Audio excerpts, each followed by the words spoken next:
Okay, just before we get started, thank you everybody for your patience. Sure.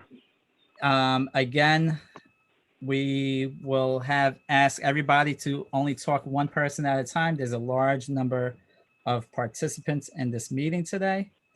So the public will be given the opportunity to speak, but please only speak when called upon. And that's all I got for now. If anybody has any questions, you could just chat me also, if you want to make comments. Thank you.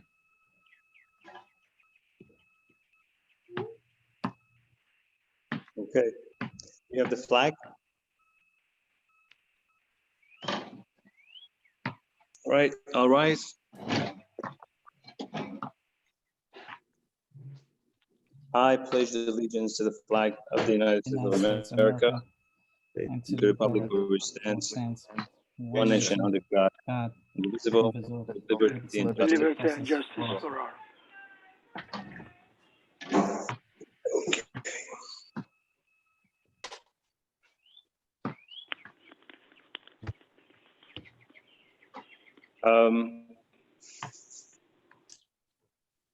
Just a couple of things to discuss before we move on with our agenda. Mr. Smith was the clerk before Joe Gill was recently passed away. I just wanted to send my condolences and the board's condolences to his family for his service and thank him for his service for so many years. I believe it was about 18 or 19 years that he was the village clerk's treasurer. So I just wanted to send our best to the family. Also, I wanted to mention about this past Sunday, we did have our first open street program.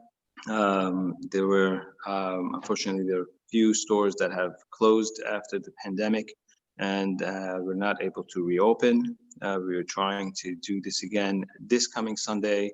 We may change the venue as far as the street closure and the locations. This will be discussed and will be posted on our website. We're trying to go slightly north from Baker so people can actually come into the parking lot behind Everfresh and able to use Chosen as well as the parking lot across the street from that. And then we're going to hopefully close from there until the beach or Hicks will decide and we'll let you know. We do believe, I saw that people were extremely happy about this program and hopefully we can continue it at least a few more times until the governor decides to open the restaurants. That said, if the board has any other comments to make, we can go ahead and start the agenda. No comments. No comments. First item on the agenda is Department of Public Work May 2020 report.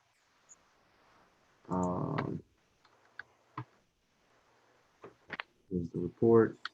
Mr. Massaro.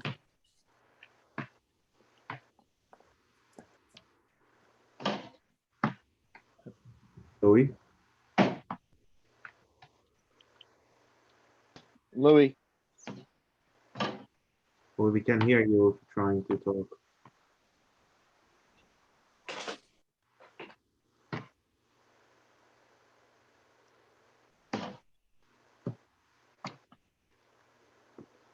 We try to. Brian, do you think he's muted and he can? Yeah, I'm asking them to unmute.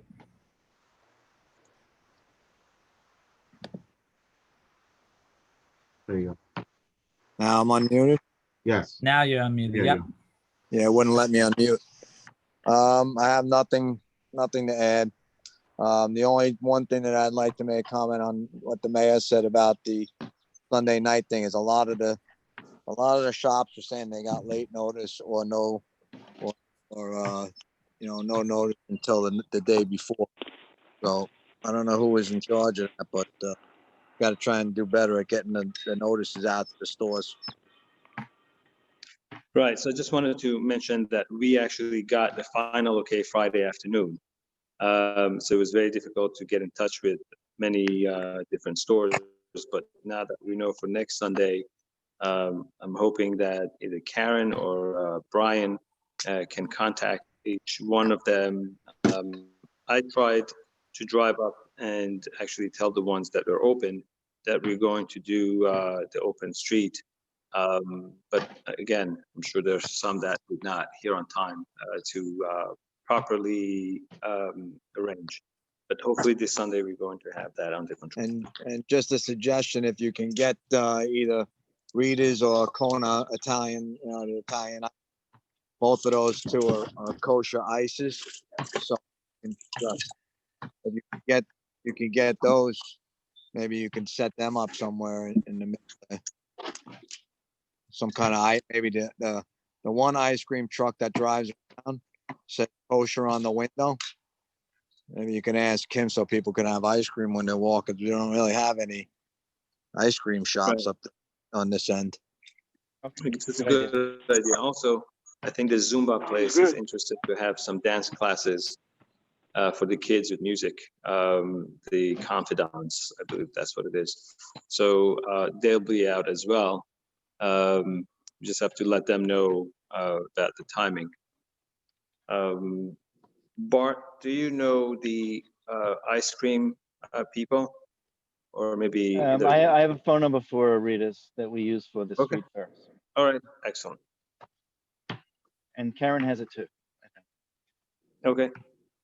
Karen, if you can make that phone call, just make them be aware. And, we'll be I happy called to have her. Yeah. And there's also the ice cream guy. You should have his contact info because he has a He has a permit with, permit. yeah, so you should have his contact. Mhm. Okay. We do have a long agenda, so let's just move on. So between, I think, Brian and Karen, that will be taken care of. Next item on the agenda. Next item is May 2020 Building Department Monthly Report. Mr. Harris, Nothing else to submit.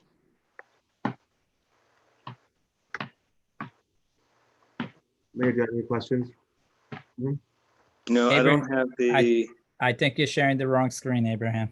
All right. right. Yeah. I don't see the screen. You're right. I'm sorry.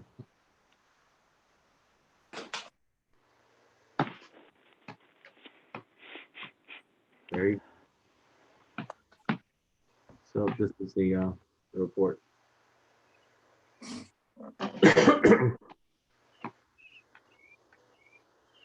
Wow. It has dropped You see- significantly. We see the effect of the pandemic. Big time. Okay. All right. Well, hopefully things are getting back slowly and we'll go back to normal again.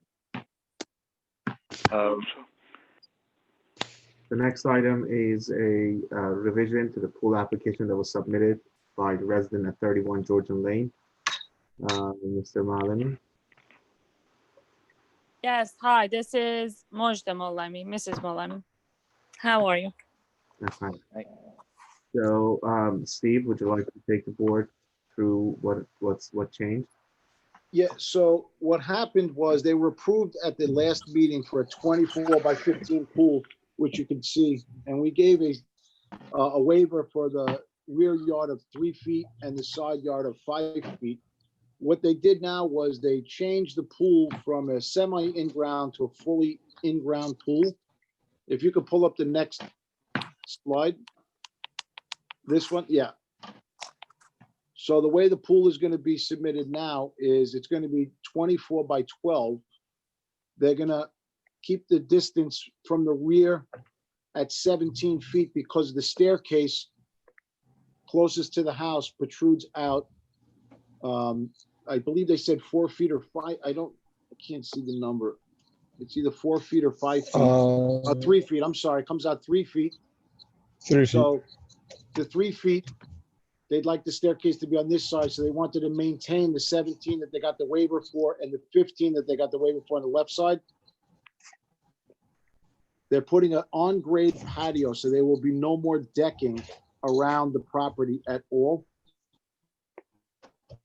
So basically, the whole change basically is even, they were given the waiver for the 5 feet on the left side and 3 feet in the rear.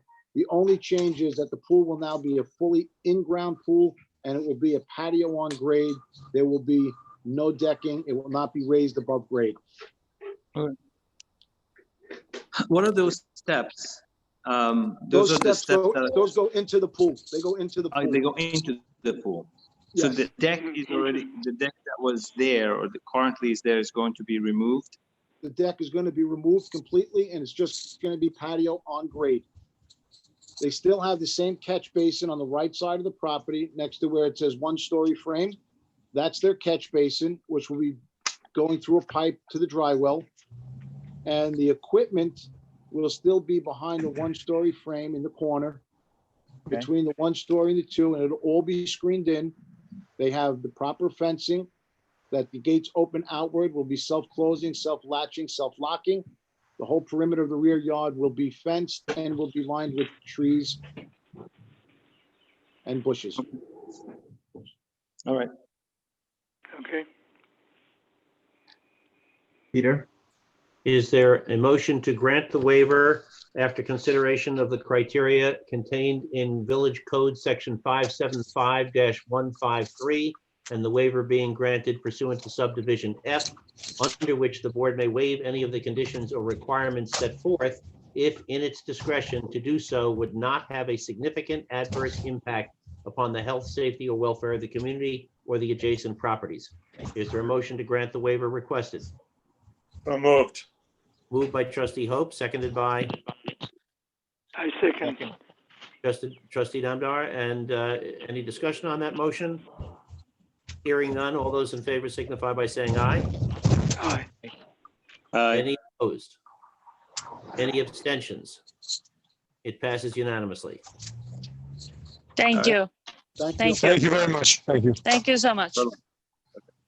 the next item on the agenda is a presentation of updated plans for 777 Middle Neck Road. Are there any representatives that would like to talk? I know there are 6 or 7 people. Mr. Newman, would you like to take us through it? Everybody, just so you know, you have the ability to unmute yourself at this point. Mr. Newman? Yes, I'm here. Paul, do you want to start or would you like me to?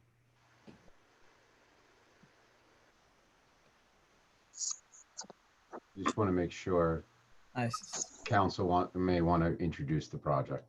Okay. Paul, are you there? I did see him. Yeah, I saw him before too. Well, for the sake of time, Mr. Newman, if you would like to get started. Sure. So what we have in front of you, 77 Middle Neck Road. This is a new variation. We listened to some of the comments that we had last time we had presented the project. An as of right scenario would allow us to do a 3-story building. With the incentive zone that we're proposing here, we are allowed to do a 4-story building. 4-story, 95,000 square feet would have been allowed. We are not proposing to max out the site. We are requesting or proposing that our 4-story building will only be 79,000 square feet. So about 15 or almost 16,000 square feet less than the maximum allowable square footage. We have not only stepped the building back on the top floor, which you can start to see here, an additional 5 feet, but the setback on Gutile is 15 feet. We have pulled the building back to 20 feet. And then we pulled, as I just said, the 4th floor back an additional 5 feet. So we are really trying to minimize the impact on Gutile. Additionally, We did something similar onto Middle Neck, where we pulled the building back, not only the required 15, we've pulled that back to 20. And then again, the fourth floor, we've pulled it an additional 5 feet, so 25 feet back on the top floor. The lot coverage is also significantly less than the maximum allowed. You can actually see that right in the center of the screen. The maximum allowed would have been almost 24,000 square feet, and we're only about 19,000. So it's freeing up more open area, if you will, on the site. Additionally, when we previously came to the board, we had multiple curb cuts on Gutile. We have eliminated one of those, and the entrance to the upper garage, or the garage, I should say, has been adjusted to off the courtyard in there, and we've eliminated that additional curb cut off Gutile. We further adjusted if we could go back one, the facade in sort of, yeah, there you go. The rendering is a perfect example. Similar language, but somewhat cleaned it up a little bit more, simplified it. I think not that the facade was really an issue, but you could see here it's a little bit more organized, and here you can clearly see the setback on the fourth floor, not only from Middle Neck, but as well as Gutile. So you can see it in both directions there. We're proposing 44 units here. That's a mix of 9 one-bedrooms, 31 two-bedrooms, and 4 three-bedroom units, a total of 44 units.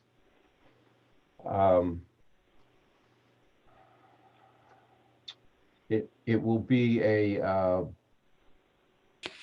non-combustible fireproof building, fully sprinklered, and I'm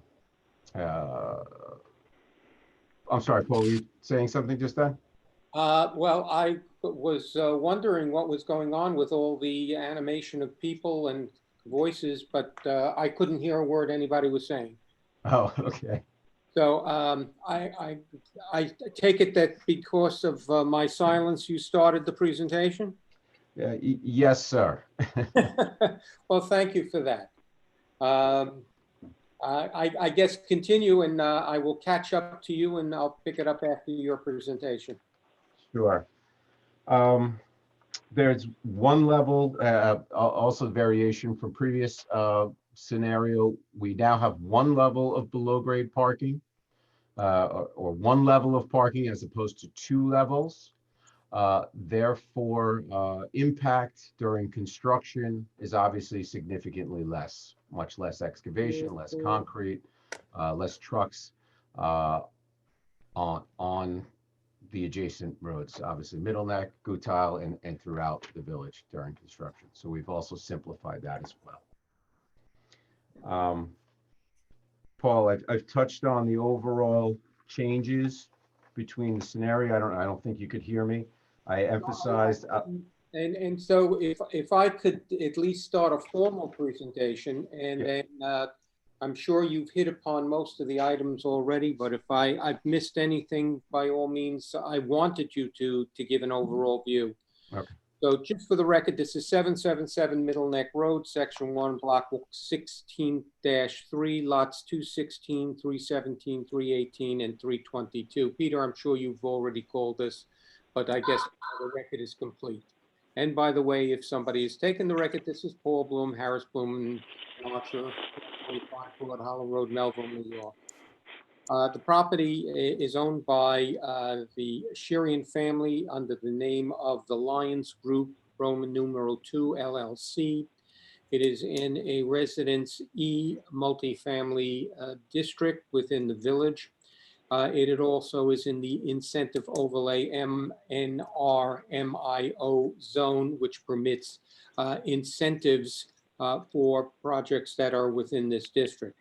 It is located on the southeast corner of Middle Neck Road and Gutile Lane. And the property is 39,640 square feet and frontage on Middle Neck Road of 161 feet and on Guntile at 220 feet. Property is vacant and has been vacant for more than 10 years. The owners have owned this property for well in excess of 15 years, probably closer to 20. The proposal here is to develop the building with a 4-story multifamily dwelling with 1, 2, and 3 bedrooms. And I think I did hear, Brian, that you did go through some of that with respect to what is going to be proposed with, as to number of bedrooms and number of units. There are 2 levels, Brian, correct me, 2 levels of parking, one interior enclosed on the first grade level of the building, and a second level, which is 1 grade below the first floor, the grade level building. Correct. Access is from Guntile with basically 2 different points of access, one into a courtyard entrance and one into the below ground portion of the garage. The parking is proposed to provide 79 parking stalls. Now, under the code, we are required in full capacity to have 92, so we'll be seeking a waiver for 13 parking stalls, but I think we will get into that a little deeper when you hear some testimony from Rebecca Goldberg. The height of the building is proposed at 40 feet, 44 units, and basically the 40 feet that we are seeking is not the maximum height that we would be permitted within the overlay zone. 42 feet, I believe, is what we would be permitted. So we're not even at a point of going to its maximum density and capacity. Paul, may I interrupt for just a brief second? Sure. Could you, I'd just like to confirm for the members of the public who may be watching that this is a conceptual presentation of where you are in the process, but there is no decision being sought from the Board of Trustees this evening on anything. You're simply presenting to the board the concept and alerting them to an application that will be forthcoming in the near future. Is that correct? Absolutely correct, and I'm glad that you pointed that out. We have been before the board for these conceptual meetings on at least 2 prior occasions. So once on September the 17th of 2019 and once on December the 3rd, 2019. They have been very helpful to us as these plans have gone through a process of modification, incorporating many of the comments that we received both by the board members and also from the public. And what you're seeing this evening is the most recent iteration of what we are proposing, but there is no formal application or action that we are seeking this evening from the board. So this is in effect merely an update to the board and to the public as to where you are headed based on the feedback you've received thus far. That is correct. Thank you, Peter. So as of right, we can build on this site 3 stories, 30 feet in height and 39 units. But what I think was not emphasized enough in the 2 prior presentations, I want to be right at the top of this meeting, and that is this property will be developed. It is not going to remain fallow as it is today, as it has been for many years. The client has been very patient with respect to the use of the property, attempting in all seriousness, as I've represented them for that period of time, to comply with concerns of the various village administrations during the past number of years, and also in developing something which will not have any major impact more than what an as-of-right building that will be built or could be built on this site. So when we talk about, and we're going to get into it, traffic impacts, because we've done studies. When we talk about shadow studies, we've done that for both the proposed building and for the as of right building. And it is interesting, as you will see shortly, the proposed building, the 4-story incentive building, in some respects has lesser impacts on the environment and upon the immediate neighborhood than the as of right building, which could be built on this property. As Brian has just started, and I don't know, Brian, if I've taken a lot of thunder, is there other things here that you want to hit upon? But Brian Newman from Newman Design is here to discuss design elements of the building and how the building has changed in many respects. Michael Keane from Cameron Engineering is also, I believe, online to discuss issues associated with the shadow studies that were conducted. And Rebecca Goldberg from Cameron Engineering has done initial studies with respect to traffic impacts. And again, I think it will become evident that the 4-story building does not have any significant greater impact on the properties that are surrounding it, nor for the village, than does the 3-story building. And as I indicated, in some cases, the 3-story building is even more of bulk and greater density in many respects. Just so that we're all on the same page, I know that we have sent over copies of plans, and I want to be sure that the board has copies of the most recent plans that we are discussing. The current plans have a last date of January 31st, 2020. Some of the sheets have updates to it. ST 101, A201 are updated to 2/13/20. Sheets A101 through 106 are updated to 3/11/20. And sheet B as in boy, D as in David 001 is dated 5/5/2020. And again, Peter, as I've indicated, this reflects that this has been an ongoing, it's almost like a moving target, an ongoing process to try to develop a project that is not going to have significant impact upon the neighbors and within the village, but actually be a major asset to the building, to the village. So if I can, I believe that you have the plans.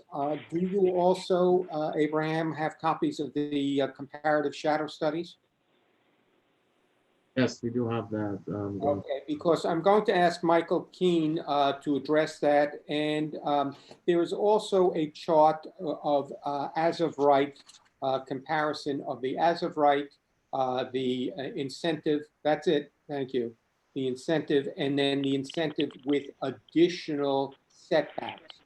So I'm going to focus for a few moments in the lower left-hand corner where you see the yellow.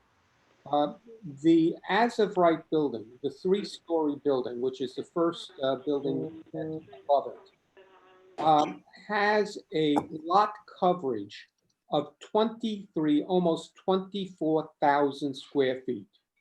That's as of right. The scenario 3, which is our proposal that we are looking at currently, has a lot coverage of just under 20,000, 19,800 square feet. So the as of right building has a greater bulk and a greater lot coverage than what we are proposing with a 4-story building. The 4-story building only adds approximately 7,800 square feet to the entire building massing. Now, with 4th floor, one would expect that there would be the equivalent of taking the 3-story building divided by 3 and then adding that one number. But no, there is only a minimal amount of additional square footage being added by putting the 4th floor on. with respect to setbacks, the as-of-right building complies with current code, 15-foot setback, plus there's an additional 10 feet from the sidewalk. The building we are proposing does not have 15 foot as a setback. It has on the first 3 floors a 20-foot setback, and that's both on Guntile and on Middle Neck Road. And the 4th floor has an additional 5-foot setback, which means that we are 20 feet setback from the property line on the first to 3 floors, and we are 25 feet setback from the property line on the 4th floor. Add to that an extra 10 feet of sidewalk beyond our property line, you're talking about 30 to 35 feet setback for the first 3 floors and then for the 4th floor. You do not have that with the as-of-right building. You're at 15 feet, a sheer straight up and down setback. Another benefit to the building, to the village, and to now, that all has a major impact, as you will hear, on the shadow study.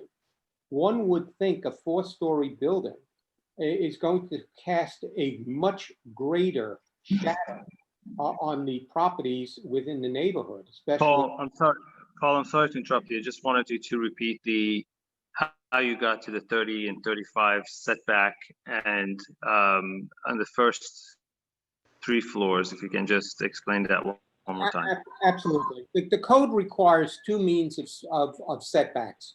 You're required to have a setback under the code of 15 feet or I believe 20 feet from the curb. So you've got 2 ways of measuring the setbacks. One from the property line, and as we know, the property does not go to the curb. Property is something less than the curb. It's actually part of the sidewalk, but most of the sidewalk is village property. And so in calculating these setbacks, as opposed to having 15 feet from the property line, we're going back 20 feet, an additional 5 feet from the property line. Now we add to that the additional 10 feet as we measure it from the curb, which goes from 25 feet, which would be as of right on the 3-story building, to the 30 feet, which is our additional 5 feet, and then counting the 10 feet to the curb. Now, if you want me to only concentrate on the property line, we're 20 and 25 feet back. 20 feet back on both Guntile and on Middle Neck, and 25 feet back on the 4th floor, without counting the additional space on the sidewalk, that additional 10 feet, that is a setback. But for somebody living in the area, somebody walking on the street, they don't know where our property line ends. As far as everybody's concerned, they own to the curb. And so for purposes of aesthetics, you are gaining now the equivalent of 30 feet from the curb cut to the face of the building on Guntile and on Middle Neck. And the additional 5 feet on the 4th floor, 35 feet from where you would have the curb. Is that sufficient, Mayor? Yes, thank you. Okay, very good. In addition, the number of units that we are proposing is 44 units. As of right, we can have 39 units. Now, one would think that if in fact I'm adding an additional floor, I would not just have 5 additional units.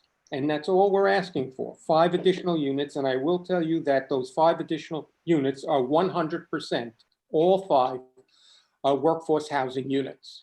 So they are at reduced rents for people who, especially our emergency service workers, people who live in the area, et cetera, who need to have some sort of reduced rate are going to go into a new building. 5 of those units are workforce housing units.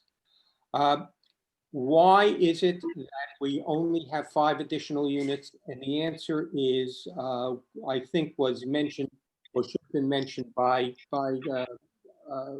Brian Newman. We are eliminating and excavation of a second below-grade parking for the building. Now, as Brian, I did hear said, this is significant environmental benefit to the village and to the neighbors. By not digging down that second level of parking, one, the construction period is a shorter period of time. The number of heavy vehicle trucks that need to come in to remove the soil from that property, the excavation equipment, all of that will be cut significantly going down that second level. Also, by doing that, what we have done is put the parking that would have been in the second level and moved it up to the first floor. So the first floor lost most of the apartments, that ground floor level, lost most of its apartments because we have now put the parking, a substantial portion of the parking on that level. Can we get that sheet up? Do you know which one? There you go. Okay, that's A102. All of what you're looking at now with respect to parking was in the past amenities and apartments. We took the apartments and the amenities that we had in that location and we moved that up to the fourth floor and added only 5 additional units. So with respect to bulk, we're increasing the number of units by a total number of 5. We are cutting down the excavation, the time, the dirt, the trucks, etc., by not going down that second level.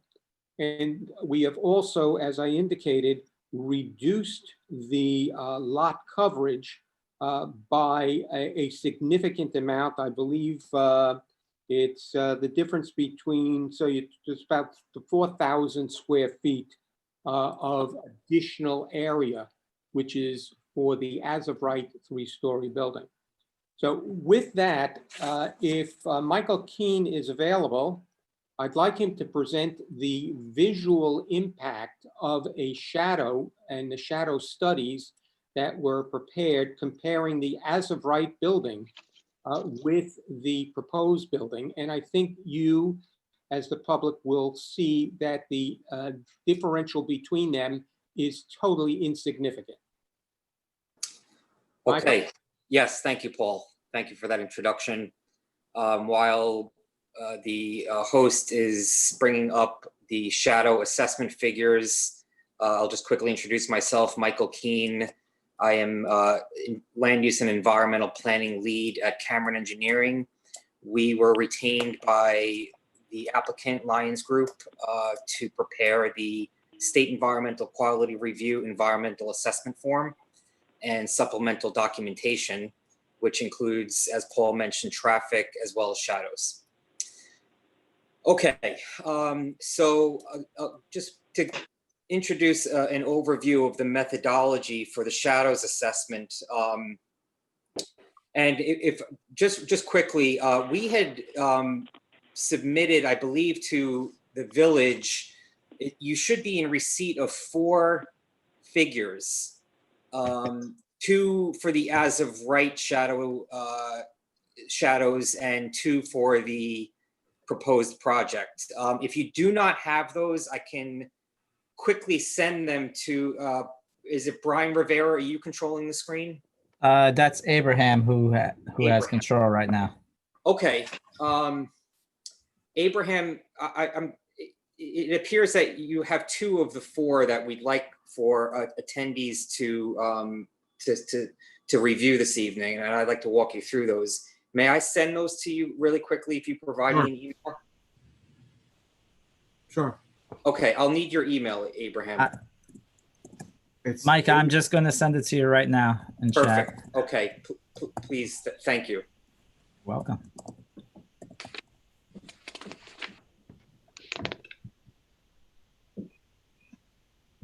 Okay, very good. I have that, Brian, and I'm Okay. I'm sending the exhibits as we speak.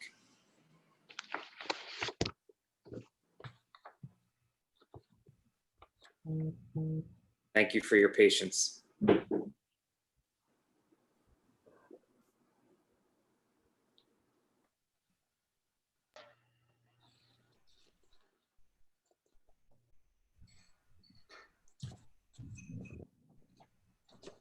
Michael, which figures do you want up first? 6C, D, A, or B, or which? So I'll speak to them in the order in which the recipient receives them. So the first figure will be the as of right, and then I'll speak to the comparison with the proposed project for both representative days of the year. And so while I'm sending this, allow me please then just to walk attendees through the overall methodology for the shadows assessment. Our shadows assessment follows the general guidelines of seeker methodology. We analyzed 2 representative days of the year. The first, June 21st, the summer solstice, which is coming up quickly here. And the second was December 21st, the winter solstice. The former of which, of course, is the longest day of the year, the latter being the shortest day of the year. Okay, and Abraham, you should be receiving the exhibit momentarily. Now, in terms of, excuse me, time frames, we analyzed for both June 21st and December 21st only PM. So that is from 12 PM to sunset. And the reason for that, of course, is because with the sun rising in the east, shadows casting to the west in the AM period, the proposed project would be casting shadows only on land areas west of the project site. So that, of course, being Middle Neck Road and commercial properties within that corridor, which we understood was not of interest in terms of shadow impacts. What are the sensitive receptors in this case would be the residential properties to the north and east on Guntile. So I see you do now have that. Okay, thank you. Thank you for that, Abraham. All right, so the first figure here, what you see is it's what's referred to as a tier 1 shadow analysis.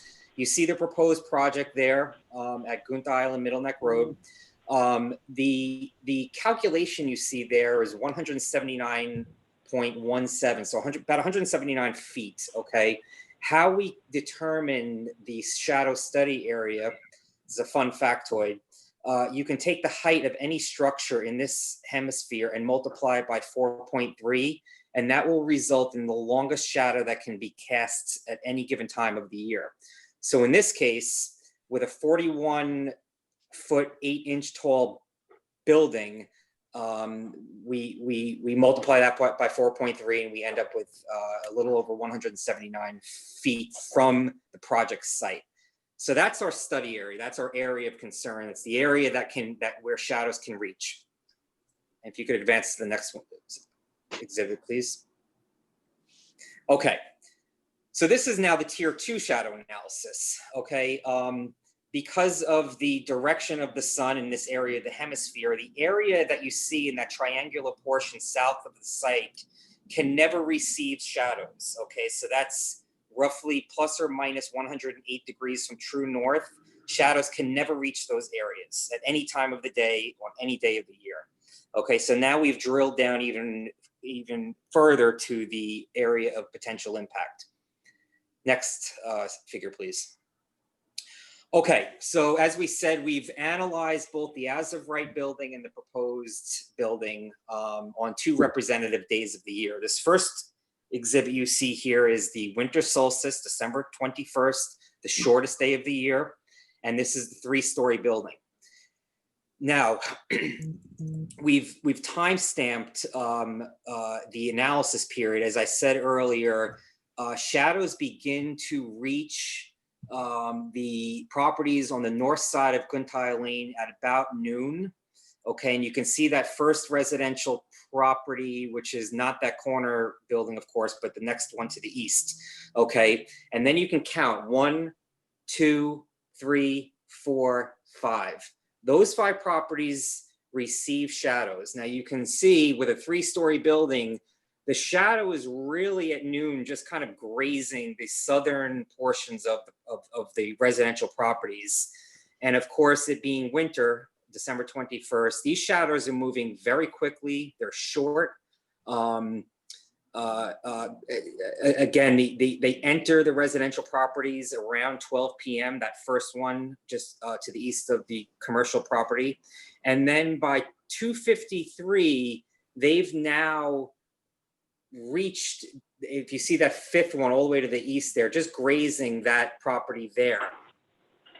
After 2:53, at the end of the analysis period, those shadows are now receding as we quickly approach sunset. Now, I also want to point out too that at about 2:53, the two residential properties which front, I should say, sorry, just directly east of the project site on the southern side of Gundial Lane, they receive shadows beginning at about 2 o'clock there, that first residential property immediately adjacent to the project site. And then at about 2:53, less than 50% of that other residential property is receiving a shadow. This is a cold weather month, of course. So, as I said, the shadows are moving quickly. And there really is a limited amount of coverage generated by a 3-story building.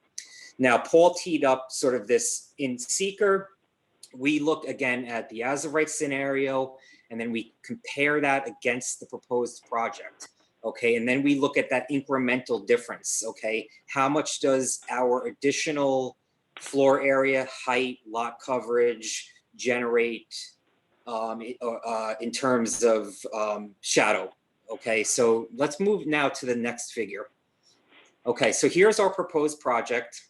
And if you could zoom in a little bit there, I think it's helpful for participants to really see the up close. All right, of course, the analysis period is the same. Nothing's changed. It's December 21st. Those shadows begin to reach the properties north of the project site around noon. The shadows are moving to the east, and by about 3 p.m., they begin to recede as we approach sunset.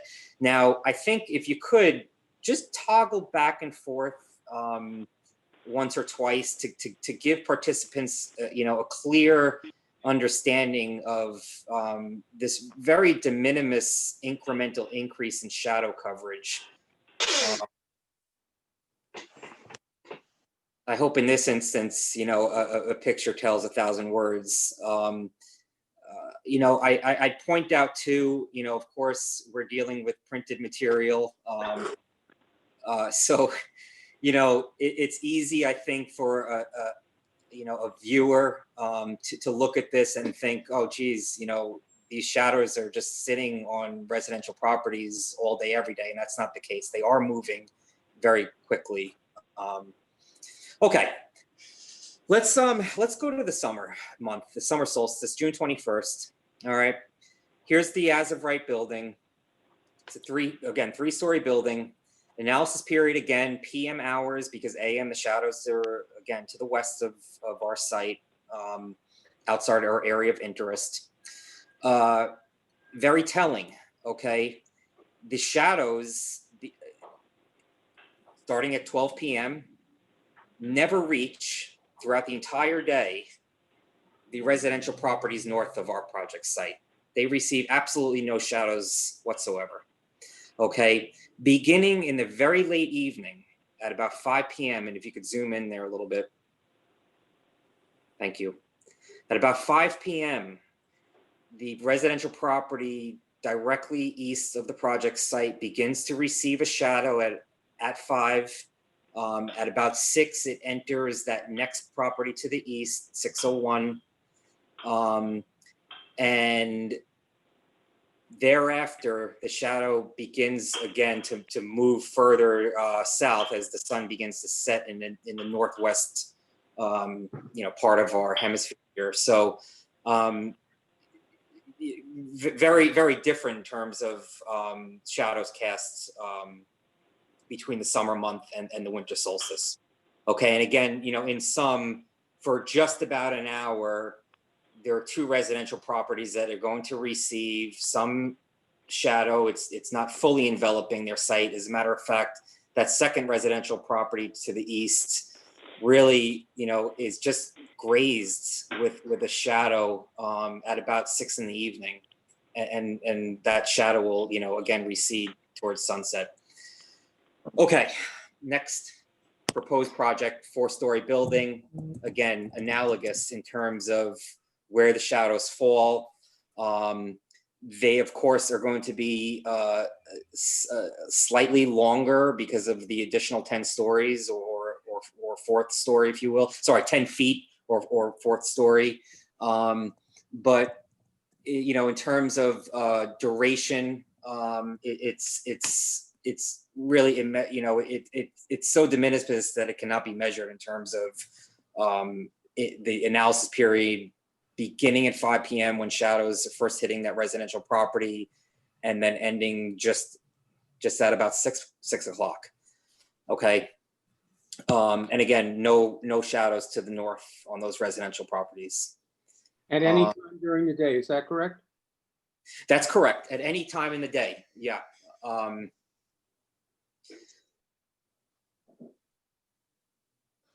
So that's yeah. Thank you for that. Just like toggling back and forth, you can see the difference in the length of the shadow. Okay.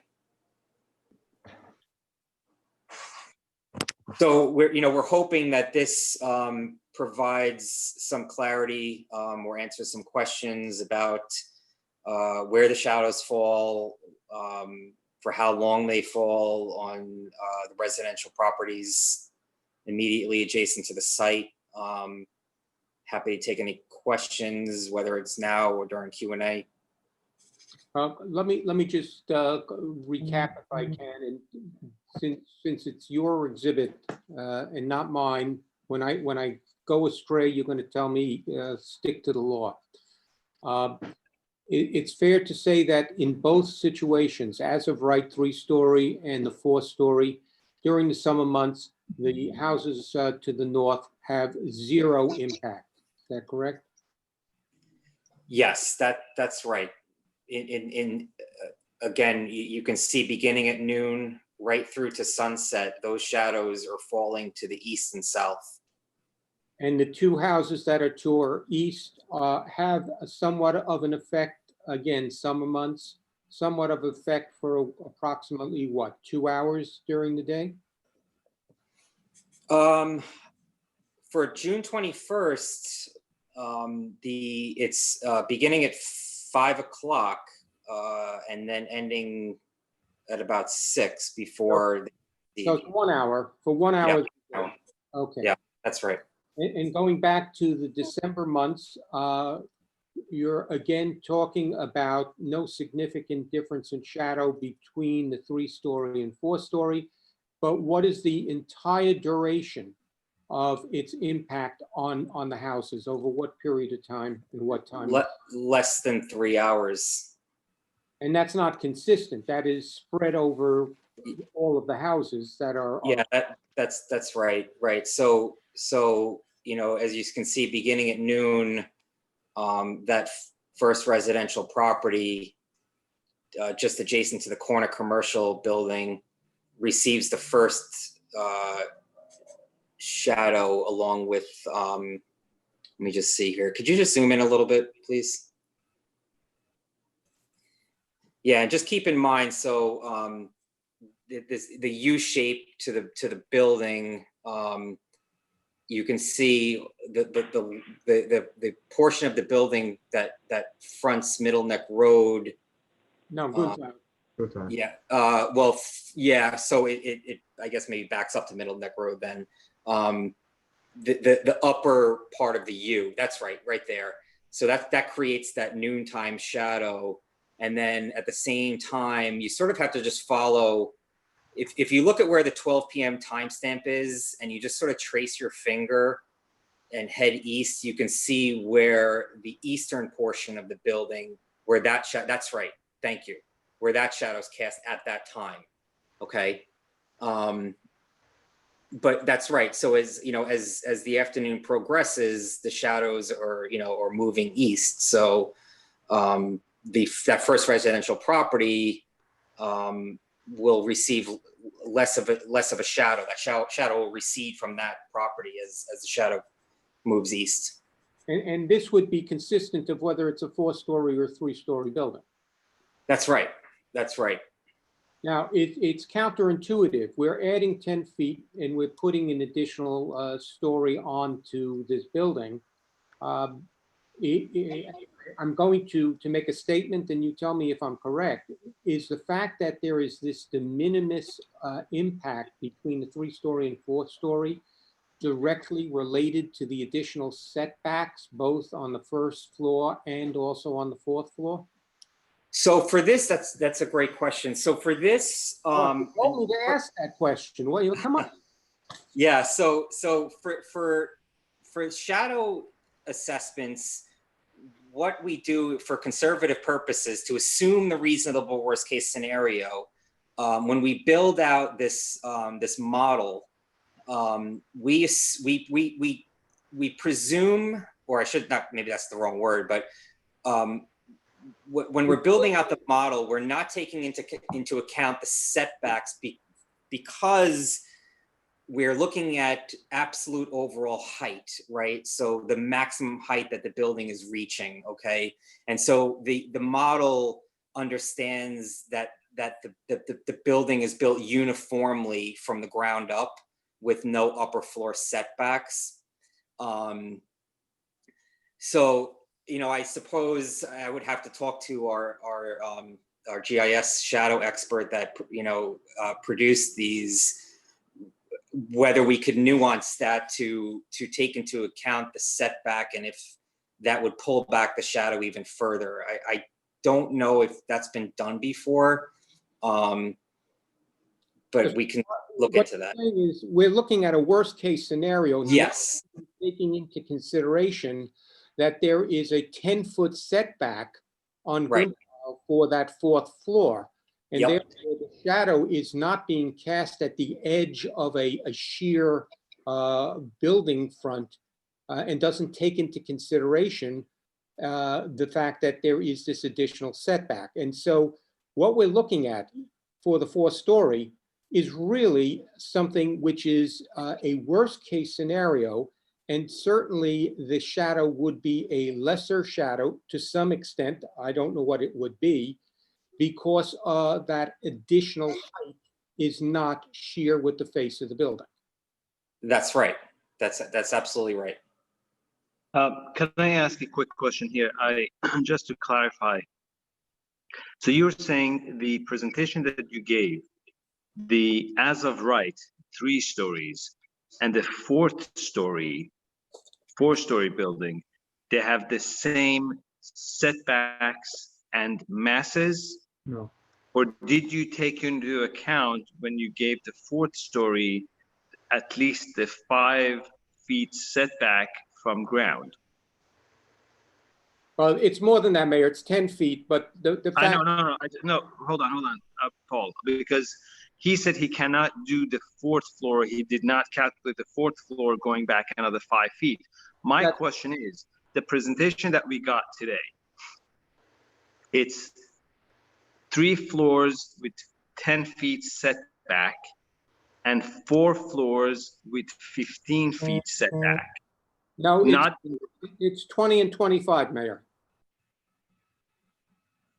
20-foot setback on the 4th-story with 20-foot setback from the property line on the 1, 2, and 3, and 25 feet setback. But he said he did not do the 5 feet setback. That's correct. I want to know what he did. I know what, Paul, I don't want to confuse anybody or myself. The presentation that we had now was one as of right, which is 10 feet setback from property line for 3-story building. No, 15 from the property line. That's the 3-story is 15 from the property line? 15 from the property. Right, 15, I'm sorry. And then the 4th-story is 20 feet from property line, but goes all the way up without any other setback on the 4th floor. Is that correct? No, now I think you're a bit confused. So let me go through it slowly. The as of right shows a sheer front of the building set at 15 feet back. So the first floor is set 15 feet back from the property line. Second floor is set from the property line. Third floor is set 15 feet back from the property line. The fourth-story building is 20 feet back from the property line, first, second, and third floor, and the fourth floor is 25 feet back from the property line. I don't think that's what he said. I said that even the fourth floor was 20, not 25 feet. No, that's the additional 5. It's 20 plus the additional 5. I know that the plan has, I'm just asking for the shadow study. Is the shadow study including that 5 extra setback on the fourth floor, or it does not? It does not, as far as I know. Okay, so if it doesn't, that's my question. So theoretically, the shadow is going to be smaller, or is not going to be casted as much as they're proposed.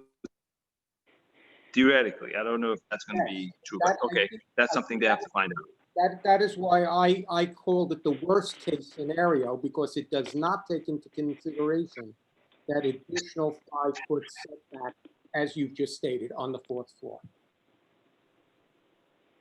So we understand. We're talking the same language. If anybody else is not understanding, at least you and I do.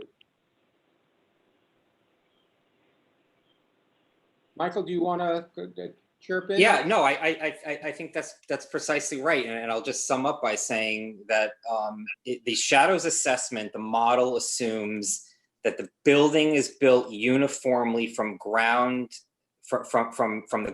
up, and that there are no upper floor setbacks. Obviously, the lot line setback is what it is. We cite the building where it's going to be, where it's going to come out of the ground, and what those setbacks are from the lot lines. But the upper floor is assumed to be built uniform with the lower 3 floors. So yes, if you pull back that 5 feet on the upper floor, and again, I'm not the GIS expert that builds these models, but as Paul, you said, intuitively, we would presume that we would see an even shorter shadow cast on the adjacent properties. Thank you.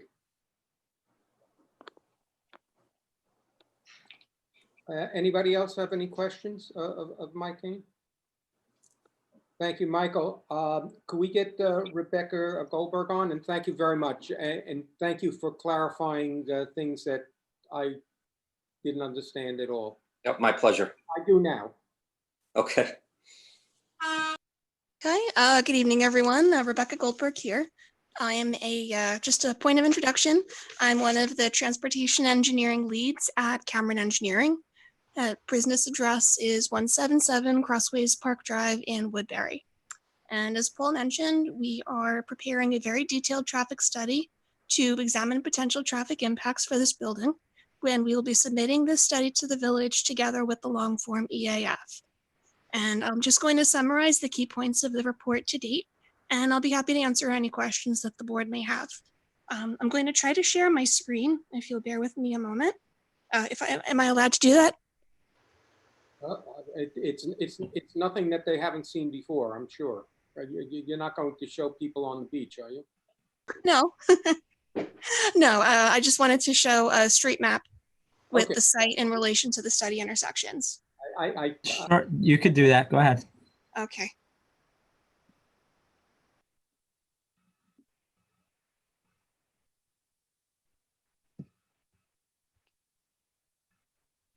Okay.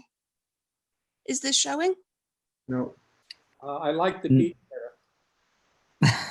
better. It's just a white screen. Okay. Obviously, I won't take too much time trying to figure out how to do this. I think I got it. Okay. Does this work? Yes. Yes. Oh, great. All right. So obviously, everybody knows where the property is, southeast corner of Middle Neck Road and Good Heil Lane. The yellow dots, so to speak, are the two signalized intersections that are included in the traffic study. So of course, we look at Middle Neck Road at Goodhile Lane, Steamboat Road, and then the first signal to the south, which is Middle Neck Road at Hicks Lane and Arundel Avenue, Arundel Road. So we began with counting existing traffic using cameras. So we actually have video of the traffic counts that we collected, which were done in October 2019 during typical morning and afternoon rush hour periods. That includes 7 o'clock to 9 o'clock in the morning and 4 o'clock to 6 o'clock PM. As a point of note, we did not specifically analyze Saturday, but the Saturday peak period is in the middle of the day, and Middle Neck Road and the property would have less traffic on Saturday than what we analyzed for a weekday afternoon peak period. So we collect the counts, we analyze the existing conditions, and then we project what's called the no-build scenario, which is really traffic in 2021 without the 44 apartment units. So first, what we did is we look at a conservative annual ambient growth rate, and then we account for traffic from 3 other known planned projects in the area on Middle Neck Road. Then the next thing we do is we compare conditions with and without the proposed apartments. And really there are 3 main conclusions. First, as Paul and Brian alluded to, the village requires 92 spaces for parking. The site plan provides 79 and requires a 13 space parking waiver. And we found this waiver can be supported by 2 national standard databases. First is the Institute of Transportation Engineers Parking Generation Manual, and next is the Urban Land Institute Shared Parking Manual, where we found that the 79 spaces that will be provided will exceed the recommended numbers by 3 to 17 spaces. And then additionally, the Americans with Disabilities Act, the ADA, requirement will be satisfied for ADA parking as well. Next, the traffic generation is minimal. The highest numbers are 16 or 20 trips in an hour, and that is the total in both directions at most. This is a low intensity property. So at the study intersections, there are no level of service changes, and the highest delay changes are going to be negligible. The analysis found less than half a second per vehicle. It's not a significant change that the average driver will notice. So no traffic mitigation is warranted. And then lastly, we looked at the question of where the site access might be. Obviously, this is a corner lot, and potentially a corner lot could have access to either frontage. And essentially, the site access for this property must be on Goodhile Lane for a number of reasons. So first is that the proposed curb cuts are the only way to provide access to the traffic signal with the least potential friction with existing traffic. So that the driveway curb cuts locations is shown on the site plan. It's readily easily to provide what's called the necessary site distance, where a driver at the driveway can see left and right and know when to get onto the street, and vice versa. And then in general, the Goodhile Lane curb cut locations are where they need to be based on safety, circulation, and permitting. So first, the site driveway locations, they work with the shape of the property, meaning they can be located on Goodhile Lane further away from the signal to allow for the signal to operate with a little bit of separation to the proposed driveways. The main point also is that Middle Neck Road is a Nassau County road, and Nassau County has a multitude of standards which will not allow this property to have access to Middle Neck Road. Nassau County has a longstanding policy called access management.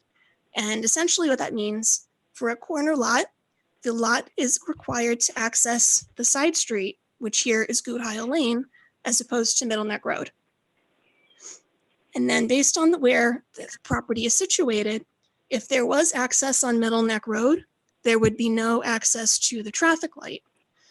And the Nassau County would almost certainly not allow exiting left turns, which means for people who head south, they would instead have to turn north on Middle Neck Road and require a U-turn on Middle Neck Road or maneuvers onto one or more side streets to make turns.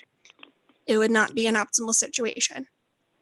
And lastly, a county standard driveway, or really two standard driveways, because there's a separate driveway on the plan for grade parking compared to underground parking. It would be much wider because traffic on Middle Neck Road would need a wider driveway to allow for easier acceleration and deceleration for drivers to merge into traffic and then decelerate to enter the property. So as a brief summary, this is a low intensity use. The trip generation is not high enough to require any traffic mitigation. The parking, although a waiver is required, it will satisfy the anticipated demand, and the proposed driveways are properly located on Goodhile Lane. And that concludes my brief presentation, and I'm happy to answer any questions the board has. Becky, let me ask a couple of questions if I can. You addressed the vehicles that would be exiting on Middle Neck Road, assuming the curb cut was located on the south side of the building, basically adjacent to the DPW site. You said when cars would be coming out, they would be restricted, could not make a left turn to go south, and would be forced to go north and make all these other maneuvers of U-turns in different locations. What about cars coming from Steamboat and from the north? How would they get access to the site if it were on Middle Neck? That's generally, in our experience, it's roughly 50% chance that the county would allow entering left turns. So the situation would either have people holding up in the southbound lane to wait for a gap in northbound traffic because they would be past the Steamboat Goodhile traffic light at that point. Or otherwise, if there were no entering left turns, then again, drivers would need to go further south on Middle Neck Road, make a U-turn or turn down one of the side streets if there's a better gap in traffic, and then make their way back up. And what is the differential between 39 units, which is as of right, and the 44 units, which is the 4-story alternative? Again, that's also minimal. That's roughly 5 or 6 trips per hour. So in the span of 10 to 12 minutes, it would be a difference of 1 car. So if I could put words in your mouth, it's de minimis. Correct. And so if we were to develop the site as a 3-story as of right building, not only would it be closer to the street, not only would it still cast shadows in the same direction to very similar to the 4-story proposal, but it would not generate any less vehicles of any substance to have any different effect upon Goodhile, and putting a driveway on Middle Neck Road is, if I can use a slang expression, a non-starter. That's correct. The decision to not allow a driveway on Middle Neck Road is not related to the volume of traffic associated with the property. So it's really a question of how Middle Neck Road compares to Goodhile Lane in terms of length, width, prevailing speed, and background volume.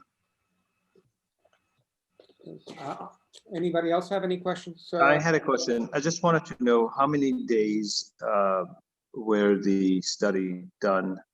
Was it a 1 day? Which day was it? I know you mentioned something of October, but I did not get the day of, it was October 2019, but which day? Was it 1 day, a few days in a row, or different days of the week? And how It long? was 1 day, Mr. Mayor. It was Tuesday, October 29th. Tuesday, October 29th, okay? Yes. For how many hours? And for what time period? Oh, certainly. That was from 7 o'clock until 9 o'clock in the morning. and 4 o'clock to 6 o'clock PM, which cover the standard peak hour periods. So that would take into effect people who are leaving in the morning to go to work, or go about their chores. At the Yes, yes, and it's obviously pre-coronavirus. There were no associated shutdowns or closures with And- that as well. Same situation with the peak hour in the evening? That this is the most trafficked time for taking these counts as opposed to the least traffic time for taking counts? Yes, and there are background counts that Nassau County has taken on Middle Neck Road that have parallel patterns, showing the same times for peak hour So traffic. again, as we did with the shadow study, we've taken the worst case scenario? That's correct. Was there, I know traffic studies count cars, but does it also count pedestrians, walkers, bikers, or anything like that? If they're at the intersection during the counts, then yes. So how is that differentiated in the results? Are they counted as part of those numbers that you were using? Well, I did not get into how many cars were actually counted at the intersection. The numbers I was referencing are the number of cars that would be generated by the proposed development. I think the question was, did you take into consideration bikers and walkers? Annie, is that correct? Yep. Mm-hmm. Yes, those are counted as well. And you say that you have a video of this. Yes, we have running videos every hour.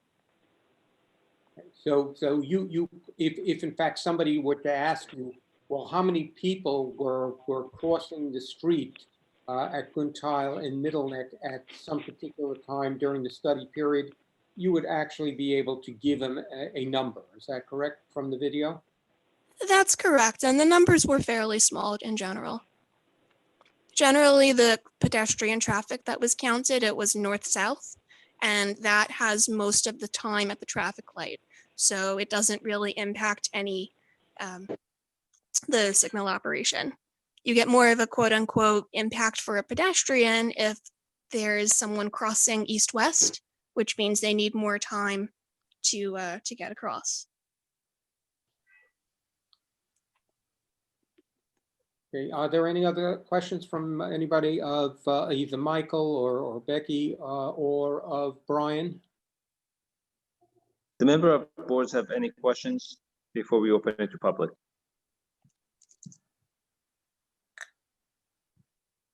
Anyone, member of boards? I hear none. So Abraham, you want to open it to public? Okay. Or if you can actually send Brian, maybe they can Yep. send the questions and he can just read the questions. This way it's much easier to. Yeah. Zindi Zubli, she had a couple of questions about the shadow. She wanted to know about the shadows prior to noon. She also had a concern and made a comment about wanting to possibly meet either with the board or with the developer about the project.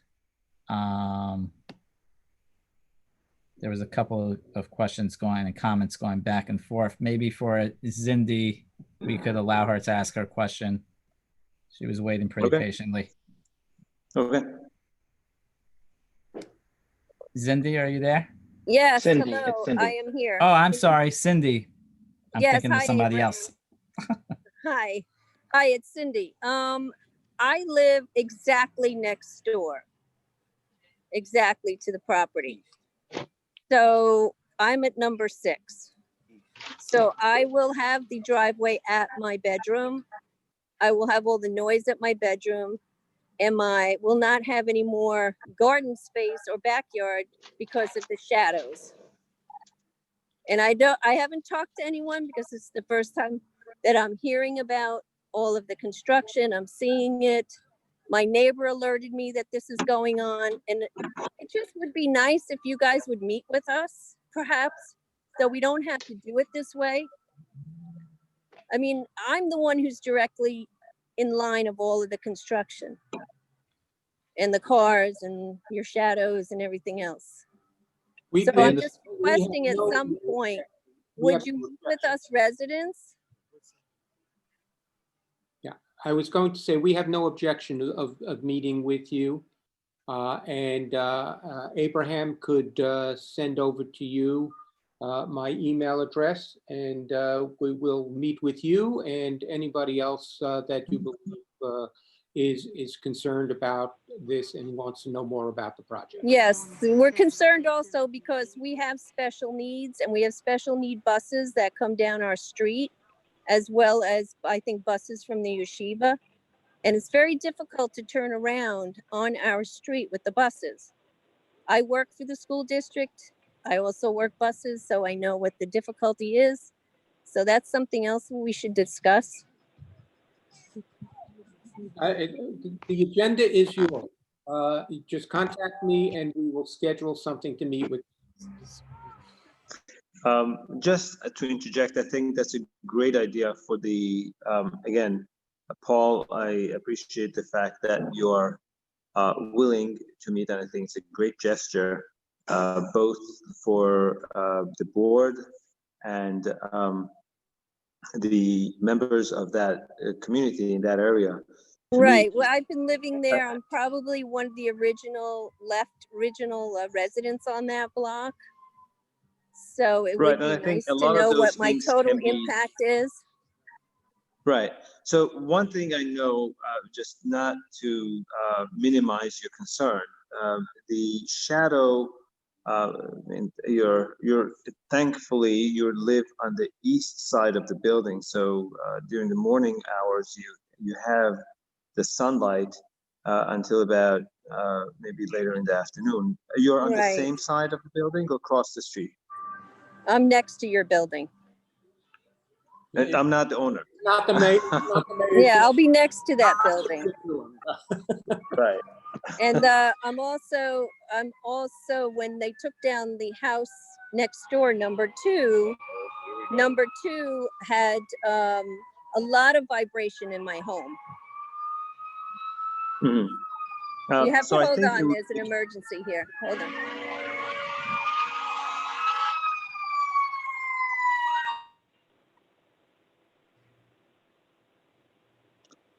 So I think it would be a great idea for the concerned residents, and I don't know, Paul, if you would be able to do that maybe within a week or so.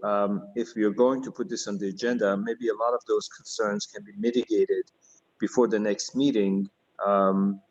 If you would like to meet, again, I don't know, but if you do that, I think it's going to make a lot of question and answers a lot easier. And many of these concerns can be addressed before our next meeting.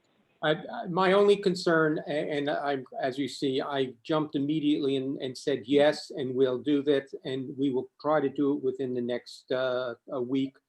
My issue is, where would this be done? I think it should be in either by Zoom or in a forum where we can have spacing between the people and where the I mask. think probably Zoom, if the members of the community are okay with the Zoom meeting, I think that's definitely a safer way of doing it. But again, I would probably ask, is there anyone else in the public, Brian, if you can find out if anyone else in the public would like to be in that meeting with Paul to address the concerns, and these concerns can be, mitigated before our next meeting. So what I'm going to do, Mayor, is I'm going to send out in chat my email, and whoever would like to be in on that meeting, they could just send me a quick note. And this way I'll add everybody to a list and compile it and get that to you, Paul. Thank you so also. much. And what we will do is I will coordinate with Brian, Mike, and Becky and with the client, so that when we have the meeting, we could give answers as opposed to I have to get back to you. So it may take a little work to try to get something scheduled We will try to do it within the next week and have everybody who has knowledge and ability to respond available on that Zoom conference. Okay. Paul, just ask one question, Paul. Sure. Louis. I was just wondering if you considered widening the Guthial Lane just a little bit to ease the traffic coming in and out for the length of the building. As you mean as part of the village property, widening, taking a piece of the village property from our property line to the curb? Well, it would be in the right of way of the village. The village right of way.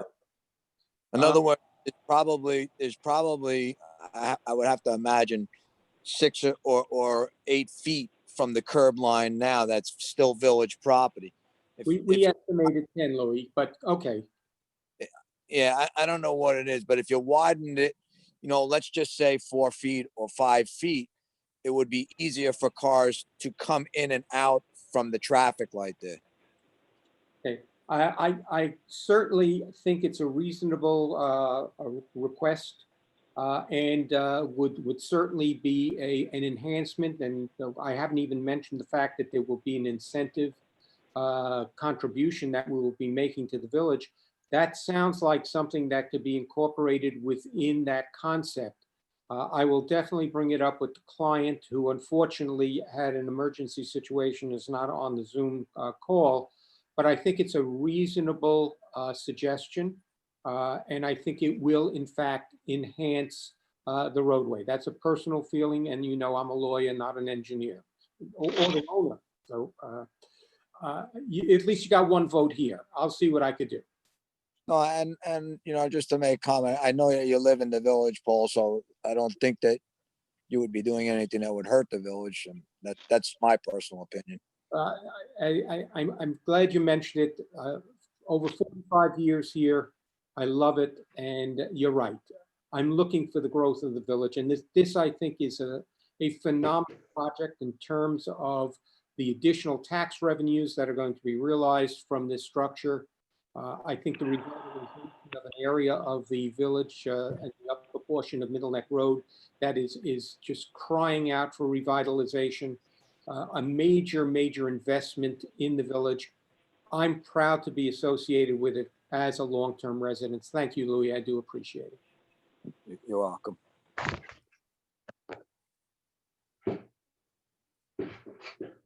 I believe, Amy, you had a question that you wanted to ask? Yes, insofar as the traffic study is concerned, I was wondering if cars would be able to park in front of their properties on the street, those people who want to park on the north side of Guthial Lane, because cars will be doing a lot of left turns from the new building, and I don't know if the width is enough for them to even park on the street safely. And Amy, just for the record, I'm sorry. Anybody who speaks, just state your name and address for the record, please. Yeah. Amy Glass, 86 Hampshire Road. Thank you. So that was my first question about the cars parked in front of their houses. This is Rebecca. Oh, yeah. Thank you. Sure, ma'am. This is Rebecca Goldberg. That's something we will look into. We can do something called an auto turn figure. And what that is, it's a diagram that shows the path of a vehicle as it makes a left turn. And we'll see how much space is left on either side of the road. Oh, I think that's just a very important consideration for the people living on that block. And concurrent with that, Louis sort of took the same idea that I had, because if you widen the roadway, you make a lot of people's lives a lot easier. Since you've pushed back the building 5 or 10 feet, whatever it is now, you may have the opportunity to actually widen the roadway for the length of the building, which will make left turns easier, and it might even make life just a little easier for the buses. I think this is a terrific idea, and I hope someone will be able to follow up on that. Thank you. That's it for me. Was there anybody else that, Rosita, I see you had a question? Yeah. Yeah, I Just again, Rosita, state your name and address, please, for the record. yeah, it's Rosita Ebrani, number 5 Gotay Lane. Thank you. And exactly when they say they want to put the parking from Gotay Lane, why cannot they do exactly what number 720 did? Also from Venn, it's like a circular driveway. My daughter used to live there. There is no left turn also from there. And everybody goes there. They can do a left turn on Steamboat Road, whoever has to go out. They don't have to come from a tiny cul-de-sac. You know, we can park 2 ways on the street, but if we do, even the sanitation truck cannot pass from in between. It's a tiny, tiny street full of children playing outside.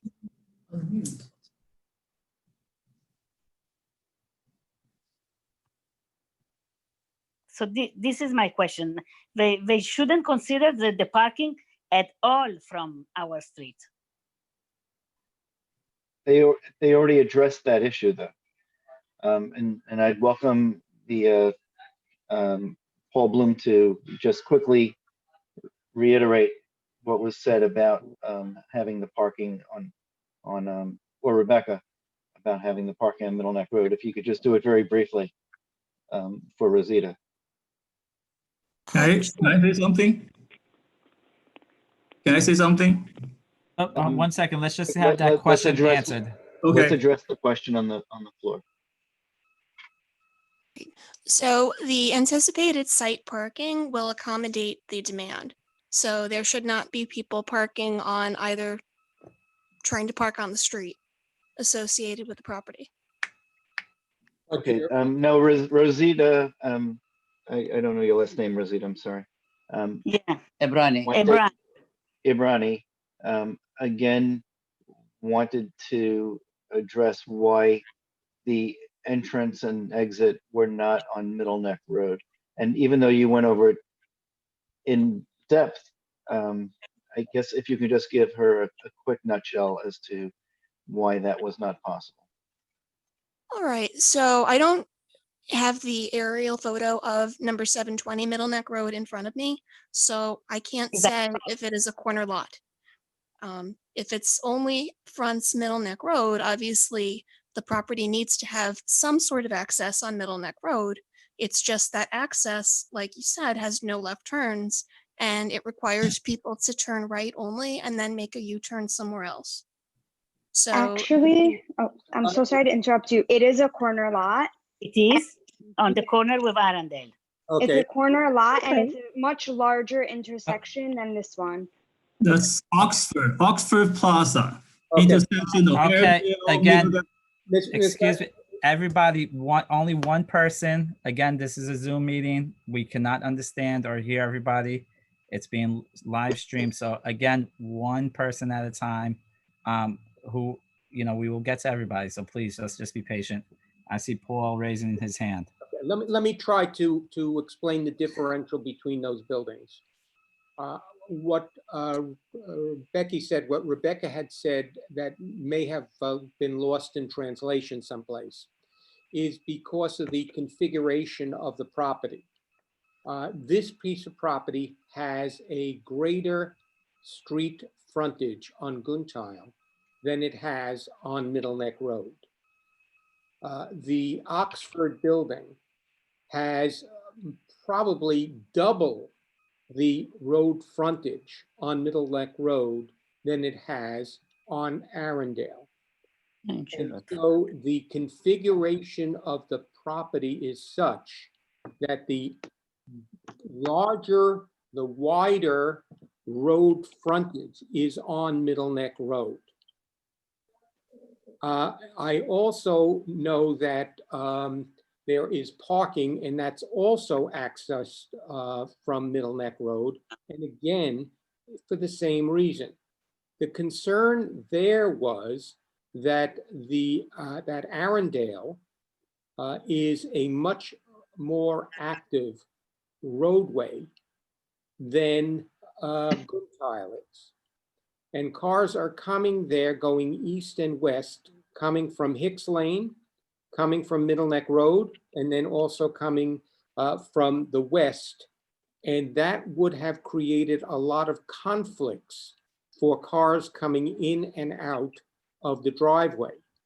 Also, the distance, because the width of the property or the depth of the property on Arundel is so short, that driveway would have been very close to the corner with the intersection, which would have had interference with cars that are trying to exit from that proposed driveway onto Arundel and go in an easterly direction.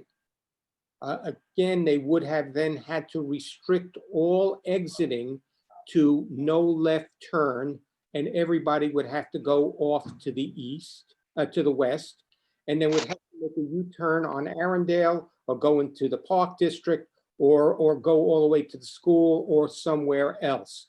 So it is a totally different type of situation because of the configuration of the property. You are correct. They do have curb cuts. In fact, they have, in effect, 3 curb cuts at that building on Middle Neck Road. But our property does not have that same type of width on Middle Neck Road, and the exit would be too close to the corner. So Paul, I think it's a to question. that point, Paul, to that point, we were the architects on that, and I recall that street frontage is approximately 300 feet, and you're about on our particular site tonight on 777, we're about 170 or so. So there's a significant difference. You're correct. Oh, I'm glad we worked on something together that we were successful with. But can I talk? Yes. Go ahead. Right now in our street, there are maybe overall 10, 12 cars. Once the building is gonna be approved, it will be 10 times more cars. Isn't it traffic already? Okay, I A think street that has to that. that has only 10 cars coming out of a residence, you want another 70 car coming in. It's not correct. Becky, could you respond to that? Sure, it would not be 70 cars all at once. At most, the number would be 20 total, but that includes 12 at most in any direction, in or out. So the 70 is for parking. It does not represent an hourly traffic number. Still, Rebecca, if it you can, makes I'm a sorry. difference. It made this What- difference, especially when it is a small cul-de-sac. It's not a big street. It's a tiny, the width of a street, you know how much it is? It makes a difference. The children are always in the street. How do they want to come out and tell the children not to play in the street? Ms. Hebrani, the cars coming out of this building are not going down to the cul-de-sac. They're going to Middle Neck Road. I understand, and I'm the only house and the one next to it. I have 8 grandkids every day in my house.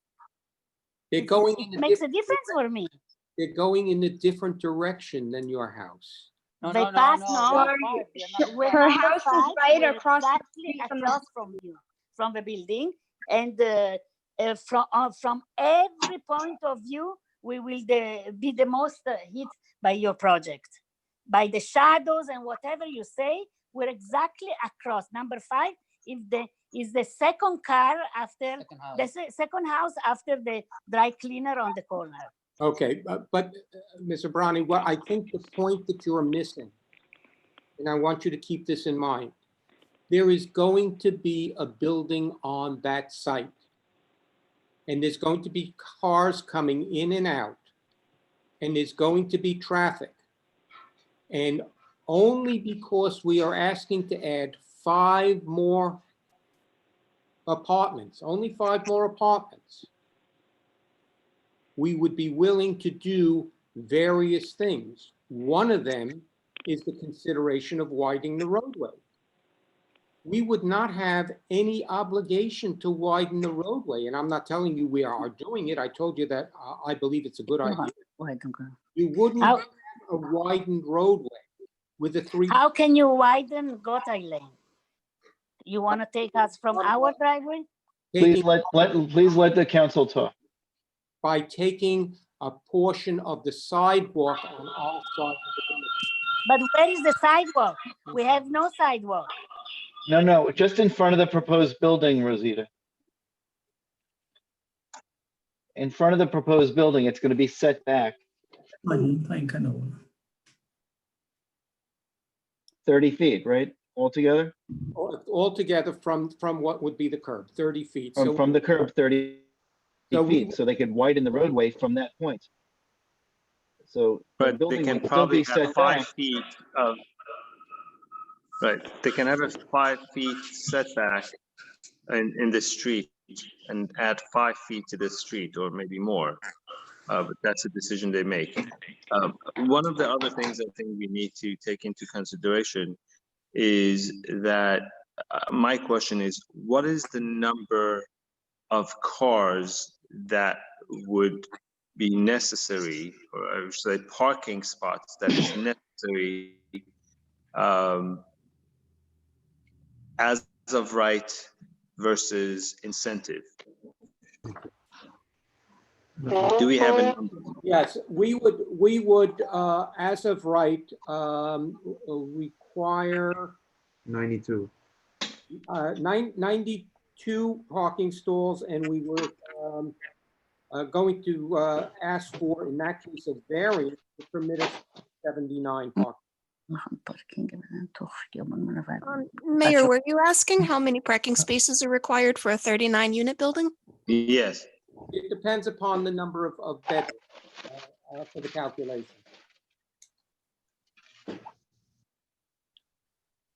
Okay. And last thing, you said, when I said it's a narrow street, you said we will not let parking on our street after the building is built. What happens to our guests?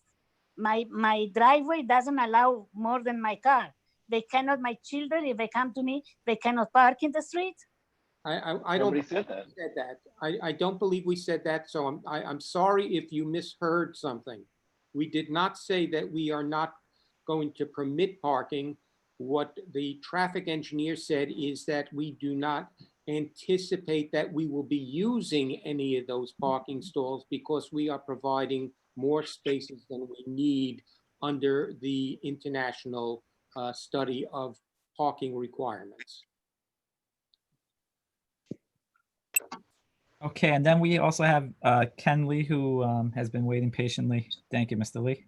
Just again, your name and address for the record. Thank you. Ken Lee, 7 Garfield Lane. I've seen this latest plan, and I'm appreciate you guys tried to improve the setback and did this shadow study and the traffic analysis. Unfortunately, our basic concern regarding no extra cars into our street was never really addressed. It looks like you guys intentionally kind of neglect that and just keep working on your beautiful facade, which doesn't help us at all. This street has only 2 lanes. It's about 5 feet between the curb to the property line. So you guys are talking about widening that. I don't even know why. And also, why do you want to opening wide a private, almost like a private dead end street, just because you have this 77 units moving in as our neighbor? You don't even know the manner to be a new neighbor. You're not listening to us, okay? The shadow study is also very misleading. I mean, I know it's like basically what I can see is that, forget about what Cindy just talked about, the 2 buildings at the south side of the Garfield Lane to the east of the building is got most affected by the shadow. Even the 4 buildings across the street, including mine and number 7, number 5, and number 3, that study starting from 12 o'clock shows up to 3 o'clock. We are all in the shadow, and didn't even count 3 o'clock, 4 o'clock, 5 o'clock. Okay, so that's the most precious winter sun. You are taking them away. Okay, we don't care about the summer, but the winter sun, you're taking away. It is 3, 4, 5 hours. I do not know exactly numbers. So I think that's a big concern. No matter what, you have a setback talking about 3-story or 4-story, doesn't really matter. Okay. Then regarding this car exit, we talk about during the 2 previous meetings so many times. Everyone will talk about you guys are damaging this existing neighborhood. Okay, we lived this here 10, 20 years. This is how we walk. There's no sidewalk. We walk on the street. Okay, so suddenly you're talking about, okay, we have 13 existing families here, say 26 cars. Now you're telling me you're adding 3 times 77 cars into this. And the lady is talking about there's no effect about the traffic. This morning, when I left my house, there are 3 engineering trucks. I don't know what they are. You can right away, they block the whole street. Okay, we haven't even talked about doing the construction. Where your truck going to be assessing the site? You're going to kill us? Okay, and our neighbor on the 5 Gothel Lane already talked about the project across the street. The Oxford, okay? I never heard something that just because the building proportion, you exit have to from the front side. That's ridiculous. I'm an architect, I'm a planner, believe me, okay? Second question is that, another example is that the public work has its own exit onto Middle Neck Road. How does their truck making turns? Is that an issue? If that's an issue, why never would you talk about it? Why nobody talk about it and solve that problem? Okay. And also as a planning point of view, that public work, I don't even know that we're going to stay there or whatever. This site should work with that site together to come up with a way creating probably an exit for all the cars to save them, to make their life easier and save our life. That's what I'm saying. Thank you. Okay, if I can just ask, Mike, could you just respond to the shadow studies at 5, 6 o'clock in the evening? I'm talking about the winter one. The winter one, 5, Yes. 6 o'clock in the evening. Mike, are you still on the line? I am.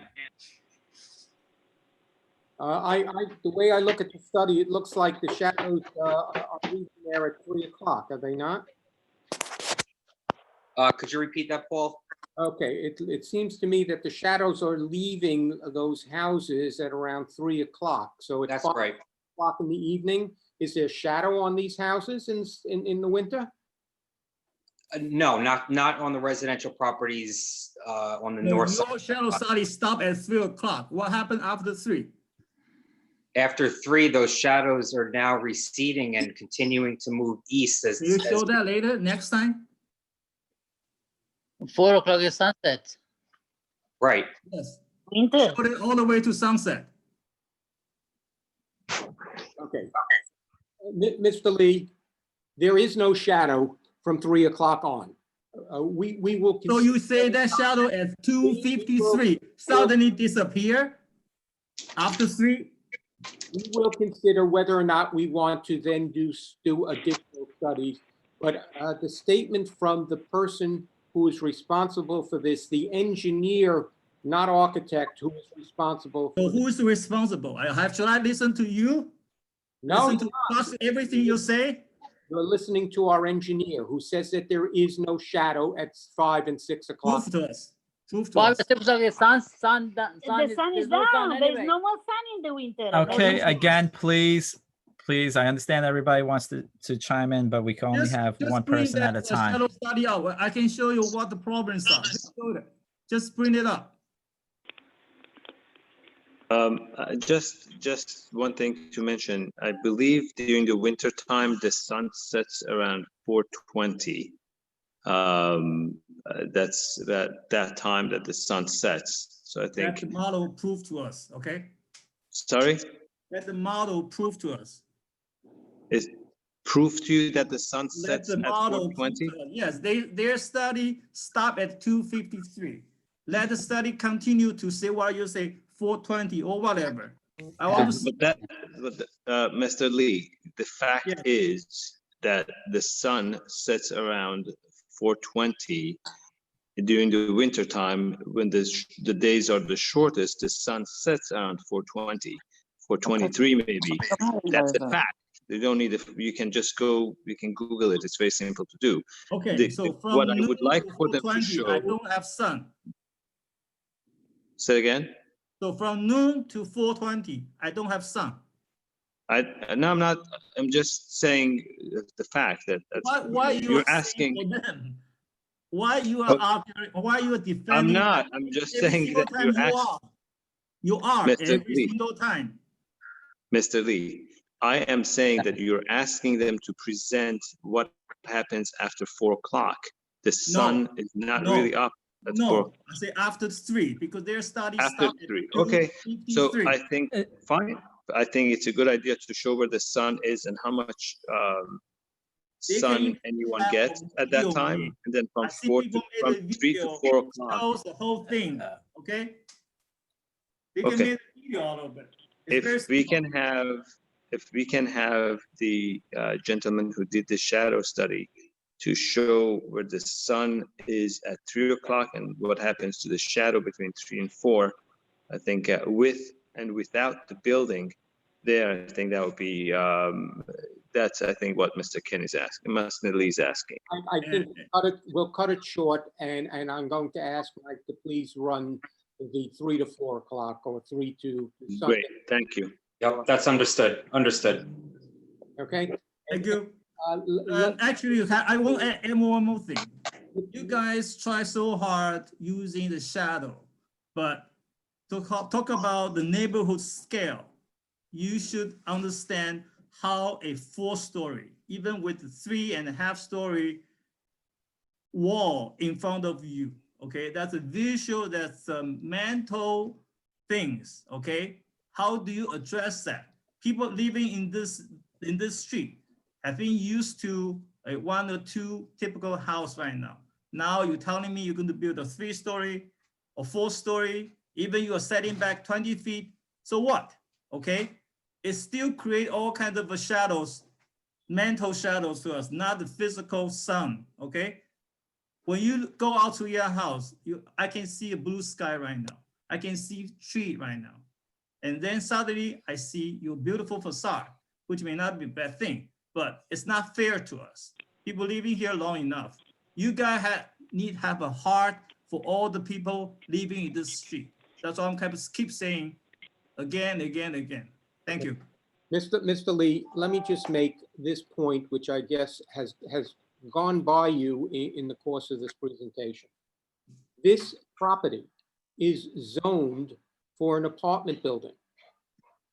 And it's either going to be a 3-story building, which is closer to the street and have a sheer finish to it, which is. I understand, but if you want to go back to the history, my property Again, against Mr. my Lee, street Mr. are Lee, not excuse supposed to me. be a apartment building site. You guys did this magic, turn a residential building and turn a landmark building down and merge with the corner lot and rezone it.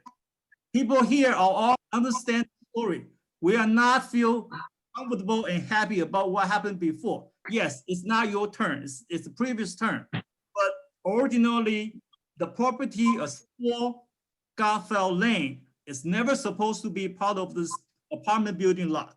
So the mistake was made years ago.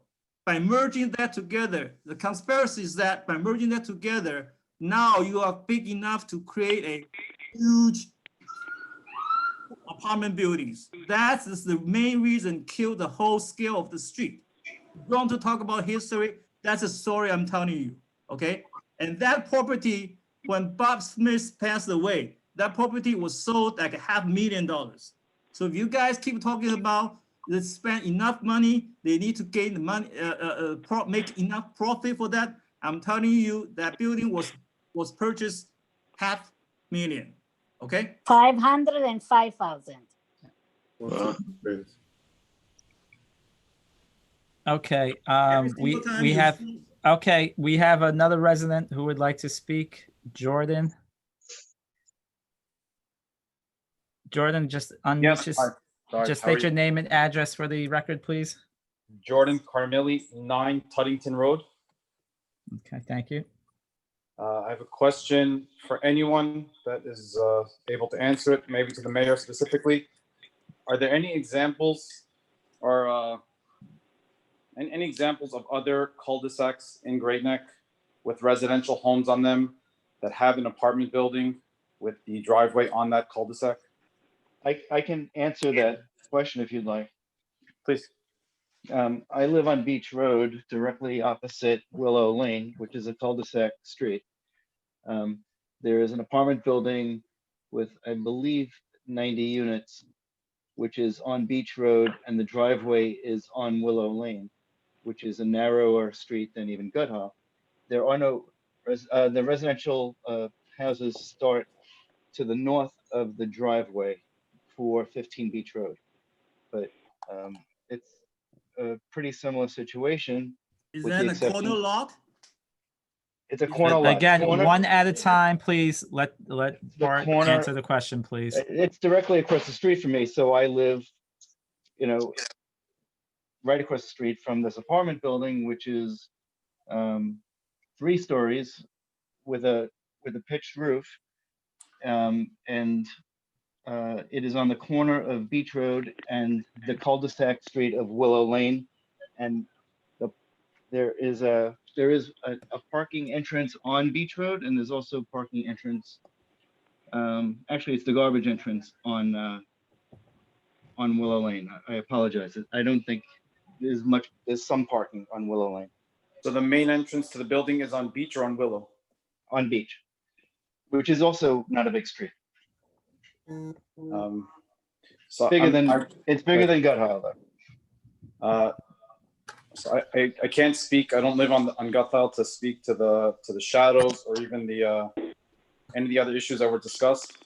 But I mean, it's not a rhetorical question. I'm actually curious to know, even outside of Great Neck, are there examples of any small cul-de-sac with the width of Guthall that have a building with at least this many units whose full access to is from that cul-de-sac? Because to my knowledge, I don't know of any. I'm actually curious to know if there is one. I can only imagine most of the issues raised by the residents seem to be valid as to the traffic. I can't speak to anything else, but the traffic would be such that it should, I can imagine, eliminate a lot of the parking for the residents that mentioned it. That's my question. One quick comment, Mayor. 444 Middle Neck Road, they also empty out onto 2 narrow streets. That's one other apartment building. And also Hadley Court, which is also a apartment building on the corner there. Also, 1 Woolies Lane, they all come out a narrow street as well. And also 14 Beach Road. And The 14 parking Road as well. entrance is on Church Street. Correct, yes. So, and 14 Beach Road is a apartment building right across from 15 Beach Road. So, and I'm on that street. If somebody can I ask I didn't see who answered the question. I do appreciate it. I would like to look at those properties. I think maybe others in the chat would as well on the meeting. I don't believe all of those are cul-de-sacs. They might have outlets on the other side. So if you could just kindly post those addresses that you mentioned. They are not all cul-de-sac. Right, so my question is specifically a cul-de-sac. Any kind of pass-through street, I would understand. But a cul-de-sac has one outlet, one way in, one way out.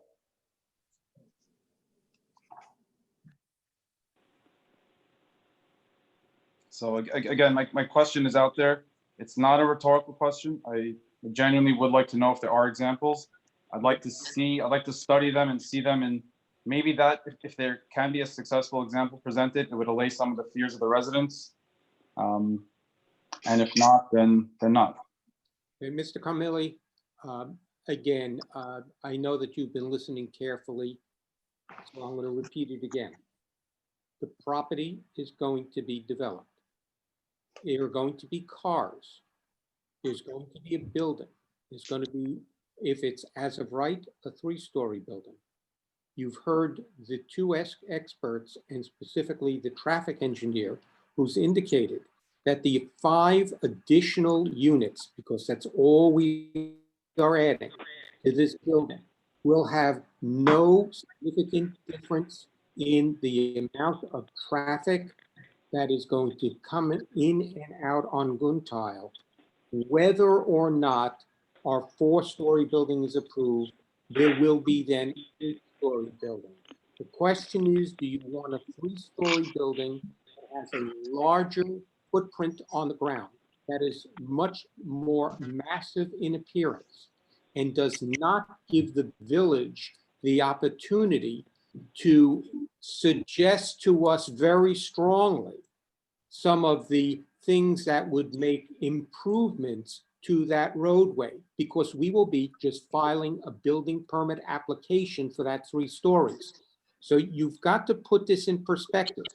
It's going to stay vacant, or we're going to have a 4-story building. I fully understand, sir. I'm not questioning the 5 additional units. I take no issue with the building being constructed at all. The issue is where the access to that building comes, whether on Middle Neck or on Guthile. I think it makes, if I'm understanding some of the residents' concerns,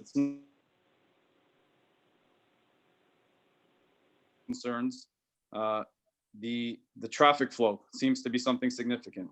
The lovely lady at number 5 Guthile, she was concerned about parking in front of her house and her grandchildren playing. Some of the other residents, again, next door also, I believe was number 6 Guthile. Their concern was the traffic flow. If has a plan been at least proposed or presented to possibly put that entrance on Middle Neck instead? And if not, if it has been rejected, why would that be? Okay, I don't know when you joined into this this Zoom meeting. Was it at the beginning or in the middle of it? Because that was addressed a number of times already. It is not something which will be approved by Nassau County. It is against their policy to permit it. It is an unsafe exit. It is too close to the intersection. No left turns will be permitted to come out from there. People who want to go south will not be able to do that without making it even more of a dangerous condition on Guntile, because what they will do is come out, make a right turn, go the short distance to the traffic light, turn onto Guntile, and in the narrow street that you're concerned about and the children in the street, they will then have to make U-turns, probably using people's driveways, so they can go out and go south. So you're not really enhancing or making the condition any better. You are making it much more complex, which is why the county has taken a position not to permit these exiting in situations similar to what we have here. Okay, I fully understood.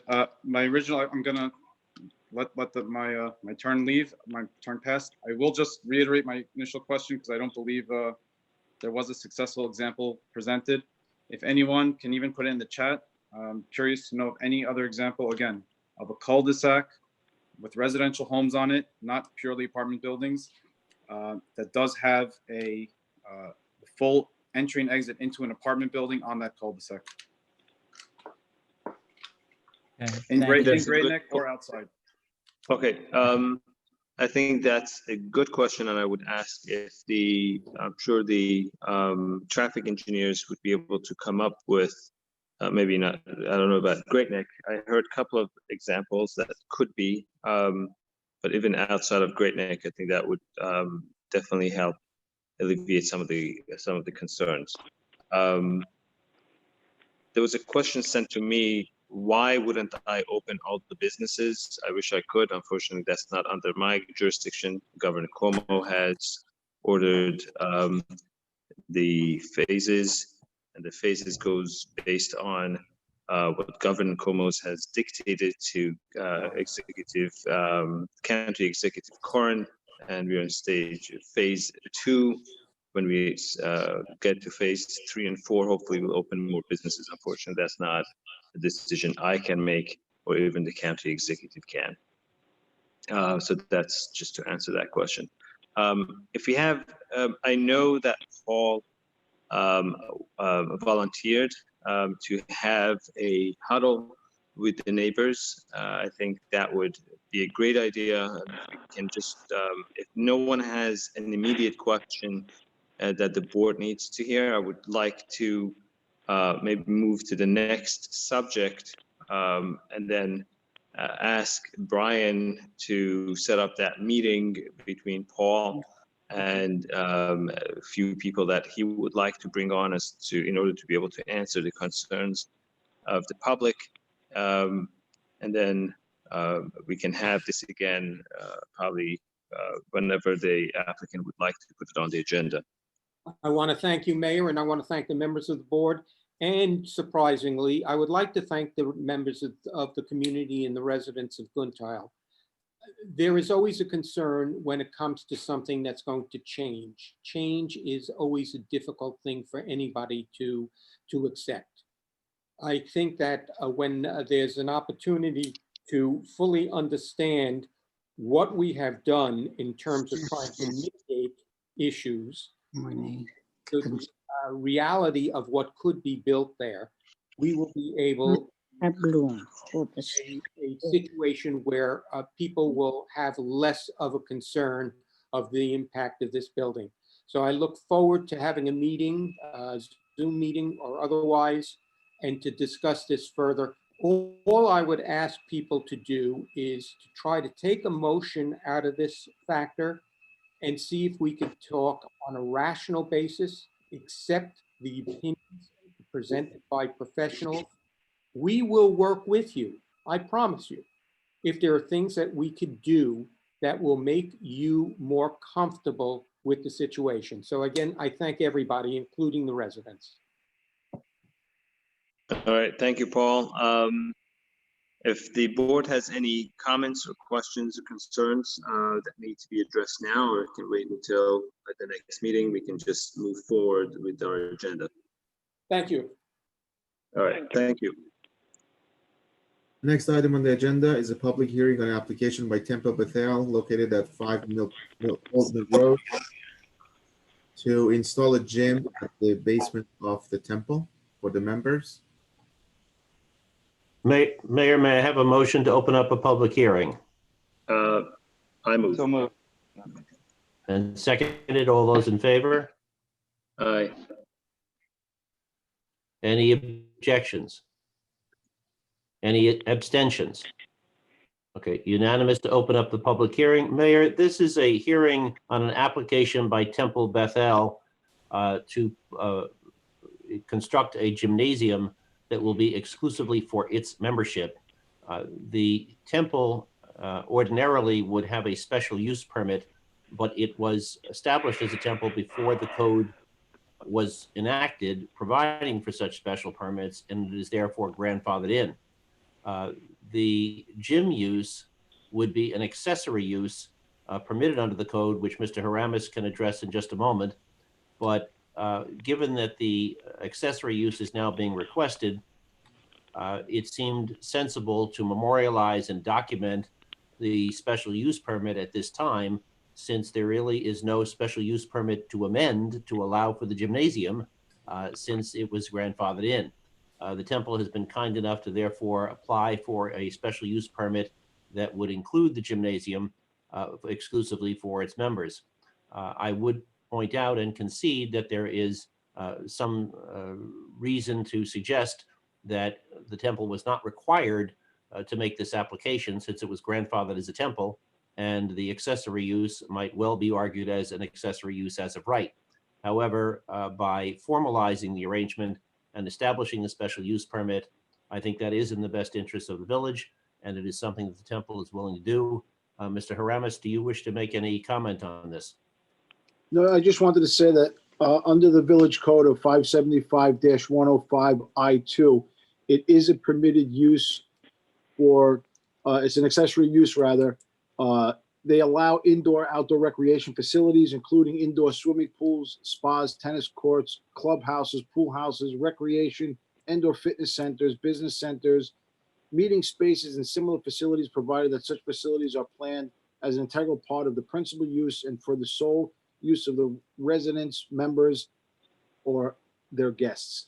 So it is a permitted use, like you said. It is in the code 575-105I2. I just also wanted to mention that there are other temples that have, there are other temples that do have gyms that are being used by the members, and this is not out of ordinary for temples, synagogues to have that. So just an FYI. Any comments by the member of the board? Concerns? I do not. Mayor, given that it is a public hearing, it would also be appropriate after the board speaks to inquire whether any member of the public has comment. Right. One question I had, does this, and again, this is just to educate me, does this somehow makes the temple responsible in order to get an extra insurance or anything like that? Or really what they currently carry carries for the gym as well?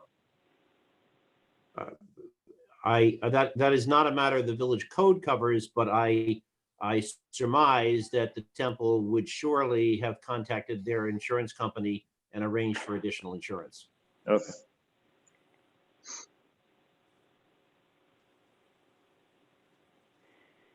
If the member of the board does not have any comments or concerns, if we can open this to the public.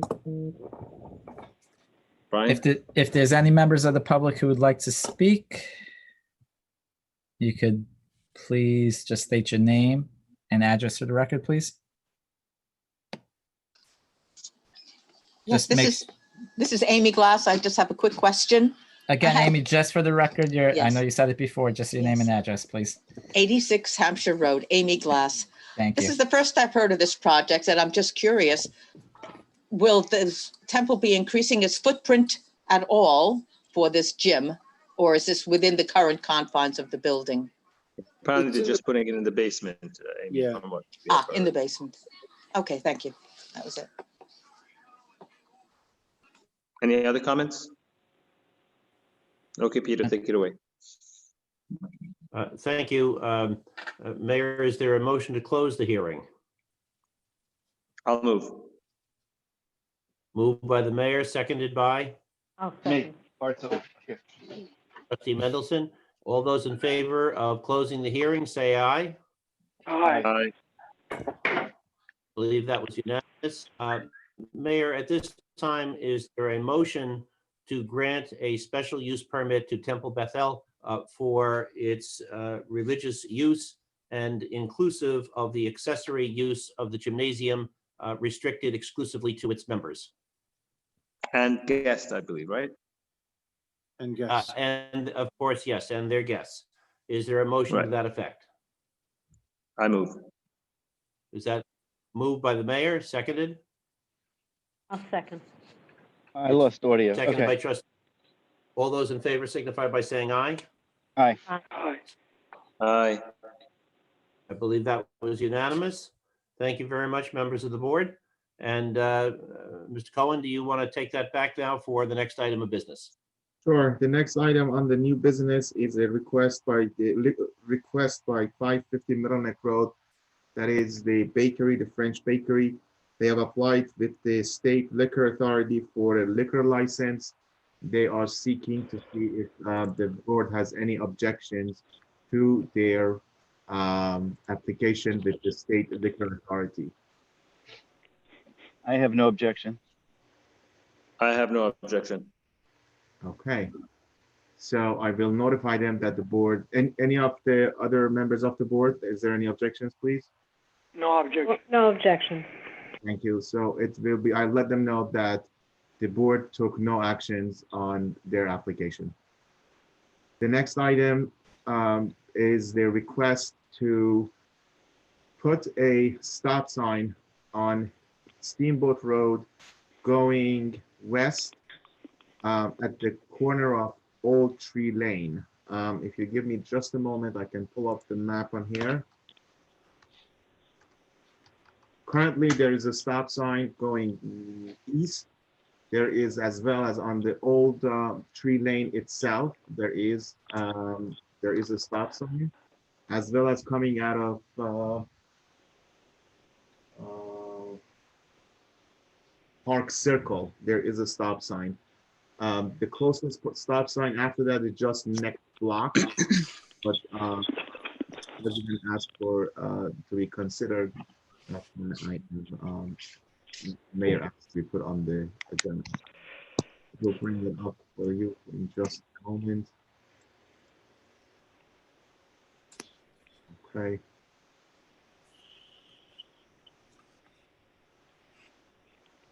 As you can see here, there is a stop sign currently at this corner.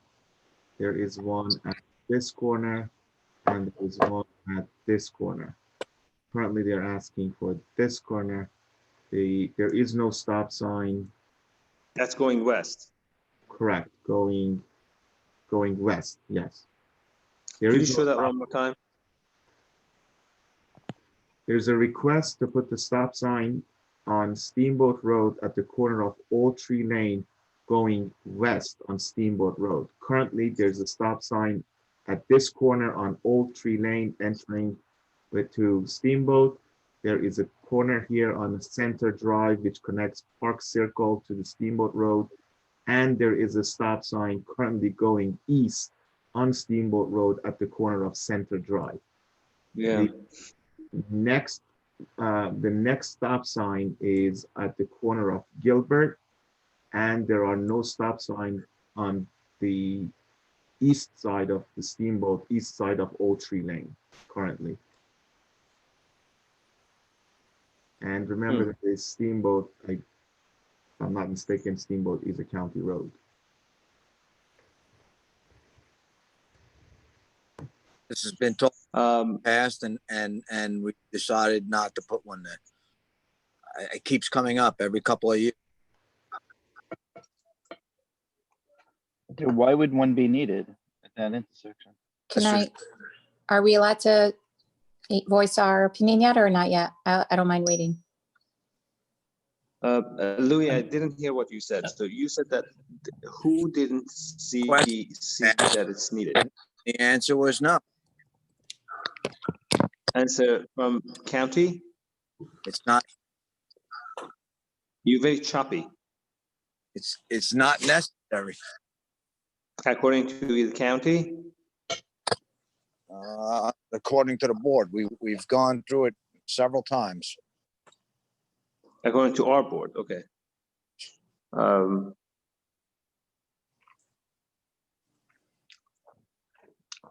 I believe All right, I would like to requested it is on the line and would like to talk. Yeah, I would like to hear why this individual believes that there is one necessary going west on Steamboat Road right before Old Tree Lane.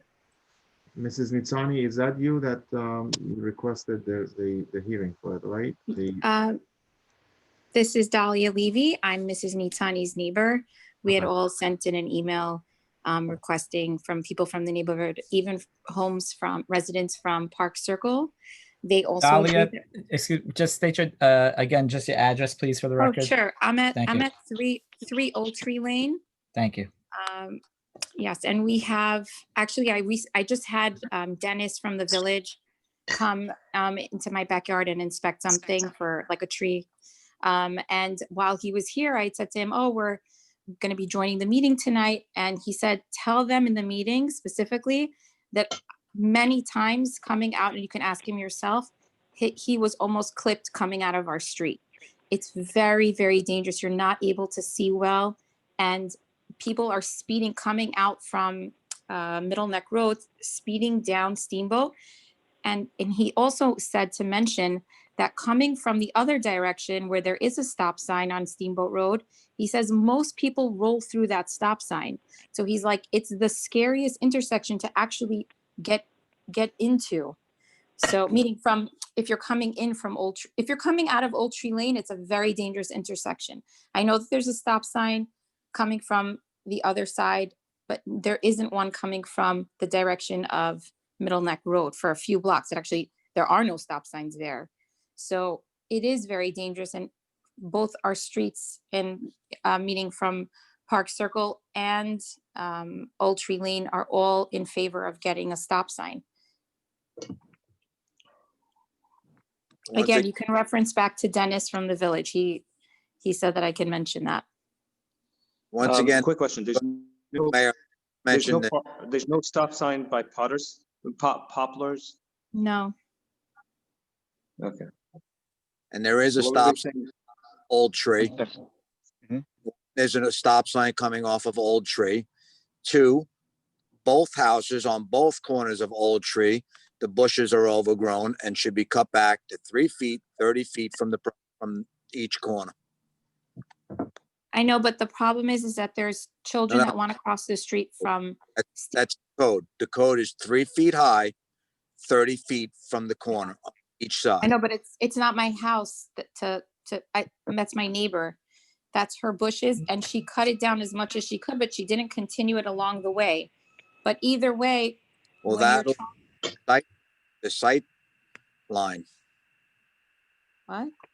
I'm wondering why we would not want to put a stop sign there, because it's a off,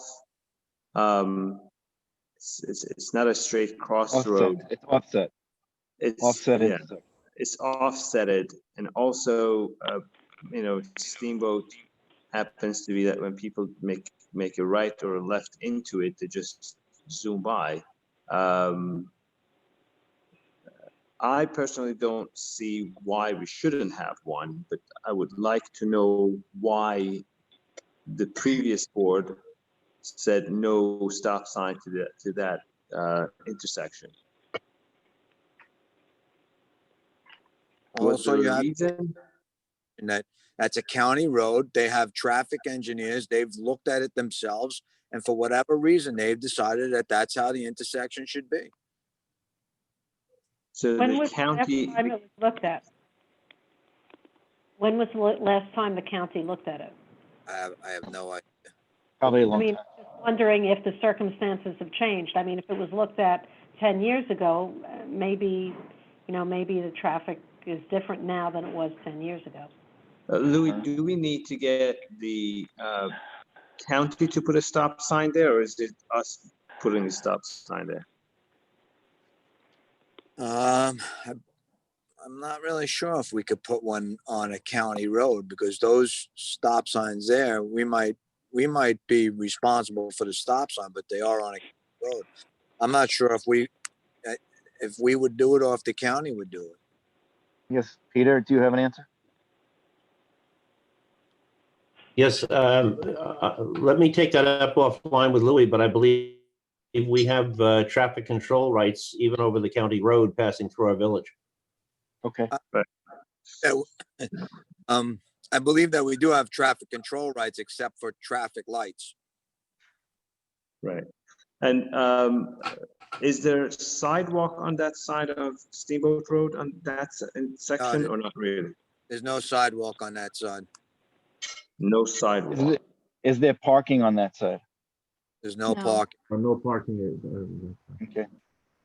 I would, based on what I'm looking at and based on driving there multiple times, I actually tend to agree with the applicant that I think a stop sign would probably be safe, especially if there's no stop sign before that. I don't know about traffic engineering and getting traffic engineers involved. I think when you're having an offset intersection, 2 narrow roads merging into the larger road, I feel more safe having a stop sign, but that's my 2 cents. Obviously, I would like to hear from the board and also have input from Louis. I don't know why. I don't believe this has come to our attention the past 5 years, at least, that I've been a mayor. But Bart, do you remember this coming to you? Well, over the years, there have been so many requests for stop signs. If we granted them all, I promise you, we'd have stop signs at almost every intersection. No, I understand. I mean, this Okay, is but I just want to continue because, and I'm not unsympathetic. But what I heard the applicant mention, or the resident mention, is that even on the eastbound side of Steamboat at Center Avenue or Center Street, people roll through that stop sign. So since we don't have our own police force and we can't count on Nassau County Police to be there regularly, I think that having a stop sign at the intersection of Old Tree might give people a false sense of security that cars are going to actually stop at that stop sign. all right. So That could be some of the thinking that goes behind some of this. When there's, when there's too many stop signs, people tend to roll them more and more. That's just my experience. Would I be able to just My add on to profession. that for? Yes, if of you course, don't of mind? course. Okay, so I appreciate that you mentioned that there's no sidewalk on coming from Old Tree, coming onto Steamboat. Right. Actually, because there's no sidewalk on that road, like closest to us, when children are crossing the street to get to the other side to reach the sidewalk, there is no stop sign for them for the oncoming traffic. So people just keep zooming. And unfortunately, drivers don't stop really when they're already speeding down, coming from Middle Neck Road down Steamboat. They're not going to be stopping for children trying to cross the street. I've done it myself. I've every day, anytime that I have my kids want to walk over to their relatives in Park Circle, I have to make sure to cross them because no one will stop for them coming from when cars are driving in from Steamboat. I'm sorry, from Middle Neck Road. So it's very alarming that there is no stop sign. There is no sidewalk for me to tell them, okay, so wait at the sidewalk until all the cars stop. They're literally walking to a very dangerous intersection where they basically have to pray that someone will either stop or that there are no cars available around at all. If there was a stop sign, then at least if God forbid anything were to ever happen, you can say, you know what, sir, you passed that stop sign and you can give accountability for that. The problem is that now they're just zooming right down, and it's just, it's a very scary intersection. I ask if you want to come down and see it for yourself. Coming out of our street, there's no sidewalk and there's no stop sign. So it's very scary. Even if you look at the line where the stop sign is coming out of Old Tree Lane, you could see that it's a few feet before it reaches the street, correct? So your car is forced to stop at that white line, and then you're inching up and you still can't see. So even when you're inching out, that's what Dennis from the village said, how he's been almost clipped multiple times just coming out of that street. So it's very dangerous. I can't imagine, this is not a normal road that we're asking. I know you mentioned everybody's asking for stop signs, but you have to admit there's a lot of people driving down that Steamboat Road. There's a 7-Eleven at the other end. There's synagogues on that road. It's just a lot of traffic. I'm more than happy to visit the site and to drive this street. Right. So I just want to say one thing that we, I remember we had a discussion on Hampshire and Fairview. That also was an intersection that there were many complaints. Again, I heard more about that one than we heard about Old Tree Lane and Steamboat. I think the nature may be similar, not exactly, but having the stop sign and the white line really about maybe 10 feet, 5 to 10 feet before the road begins or gets to Steamboat makes it very difficult. And also, I think to say that because people don't really abide by the rule and they roll or they don't stop, the stop sign, I don't think that's the proper argument, because from 100 cars that pass by, 95 of them adhere to it. 5 of them either don't adhere or pass. At least we have 95% of the time that we are decreasing the possibility of an accident. So I don't like to say because there are those few that don't stop for a stop sign, we should not put a stop sign there. I tend to agree that in that intersection, I would personally like to see a stop sign. The board has to vote on it, but I personally think it's a good idea to have a stop sign there. I think there's an unknown who wants to speak. Hi, good evening, everyone. Hello? Yes, we can hear you. Go ahead, please. You hear me? She made a great point, when you're coming out of nine. Just your name and address, please. Amnon Mordechai, 9 Old Tree Lane. Nadia made a great point, as Dennis agrees with there also, that when you come out, you cannot see the car speeding by because of the bushes. But there's another issue that on Old Tree Lane, there's a lot of little kids playing. When they're coming down, speeding down Steamboat Road, they're just speeding into a block, and God forbid, one kid can get hit also. I believe there's a stop sign, it breaks their speeding, and then they will scroll into our block. Many times the kids playing on the streets, and we have to scream at them, car, and the car, when they zoom in, they don't even see them. And the kids have to jump to the side. When they come off the light, off Millionaire Road, and they come into Steamboat Road, they start speeding, and they hit down 30, 40, maybe even 50 miles per hour. And the next stop sign they have coming from the traffic light, the first stop sign, it's on Gilbert. They're going down 4 blocks without a stop sign. And again, as we said, there's 3-way direction stop signs coming down from Steamboat. You have a stop sign on the Park Circle. You have a stop sign coming from our block. I think there should be 4-way direction stop signs. So I really think we can try the best effort to see if we can get one, because the whole block is interested in a stop sign. God forbid, we don't want a tragedy to happen to any one of the kids. Any of the member of the boards have anything to say on this? I mean, Barb, Annie, Steve? when I look at it, I've driven past it. I mean, I would be okay with having a stop sign there. I mean, I think it might break the speed. When there are so many cars zooming down, it would break it up. Given that there's nothing on Poplar and there's nothing on, I don't know the names of the other blocks that are nearby. Robin Hill. This next block is Robin Hill, and then I'm sorry if this intersection is not also aligned. If you could see, the center drive does not, it's not aligned with the Old Tree Lane. Right. So that's something that if you put a 4-way stop here, I'm not for it or against it. I'm just mentioning that the Old Tree Lane and the center drive, they are not aligned with each other, and it might cause some confusion if you put another stop sign here.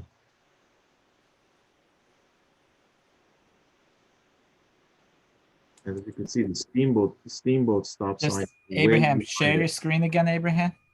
Oh, I'm sorry. I thought I'm sharing it.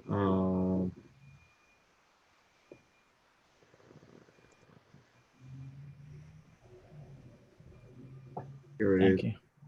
So as you can see, the Old Tree Lane does not align with the center drive. And then the Steamboat Road, even though the street corner really is here, the Steamboat Road stop sign is here. And then there is a,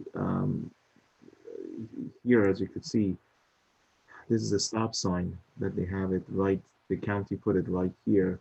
And the bus stops, part of the bus blocks the view of the center drive for the cars that they want to come out. These are just the things that the board might want to have in mind before voting on putting a stop sign here.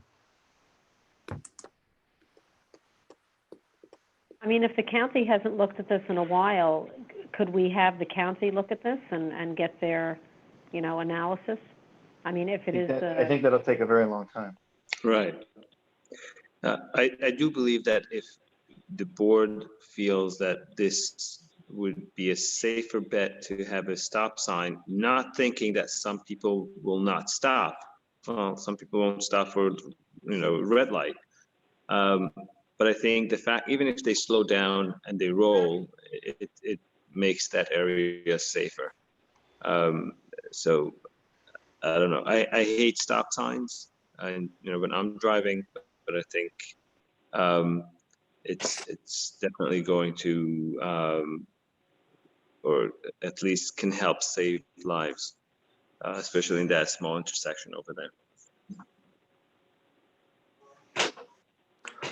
Can we table this and take a look at this intersection? And I'd really like to take a look of what's going on there.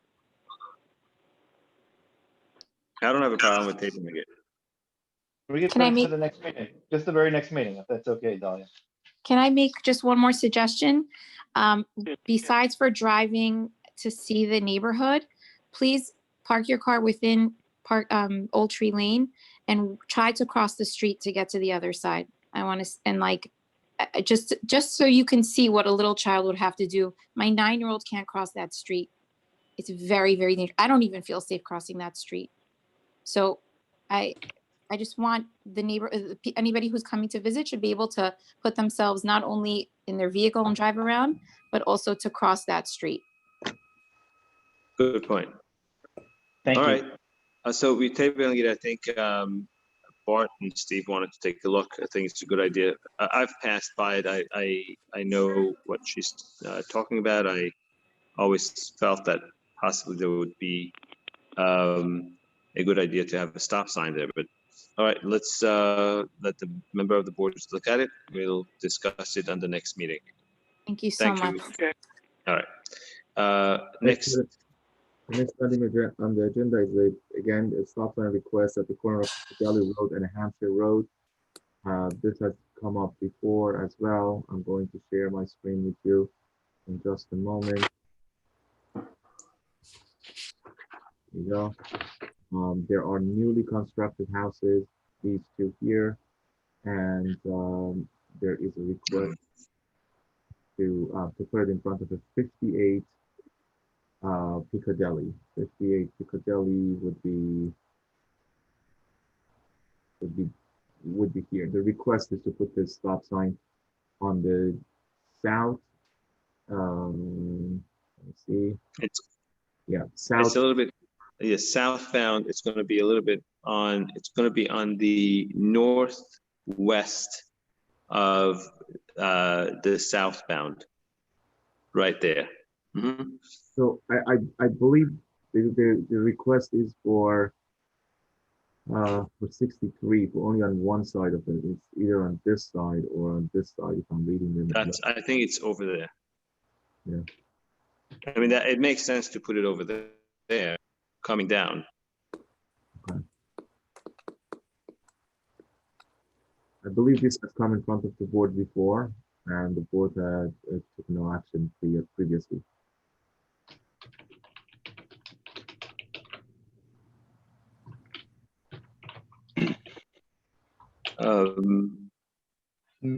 Mayor, if Amy would like to make a comment, Amy Glass would like to make a comment on this if nobody else has any comments or anything at this point on this.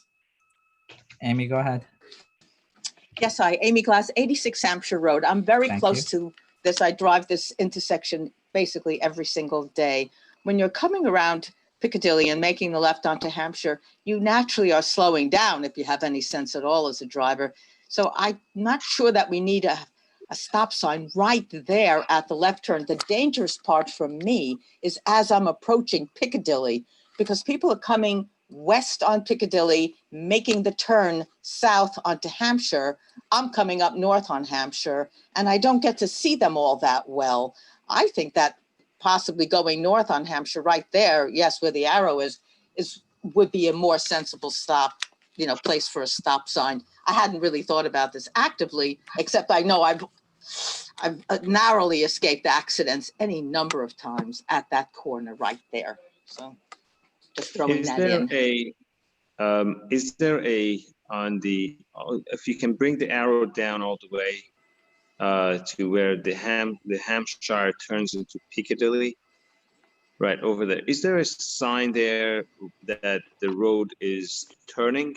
Is there a sign? There is a sign, I believe, right here. No, coming down Hampshire, going south. There's a yellow arrow here. Stop sign is not the proper, that's not the proper application for a stop sign.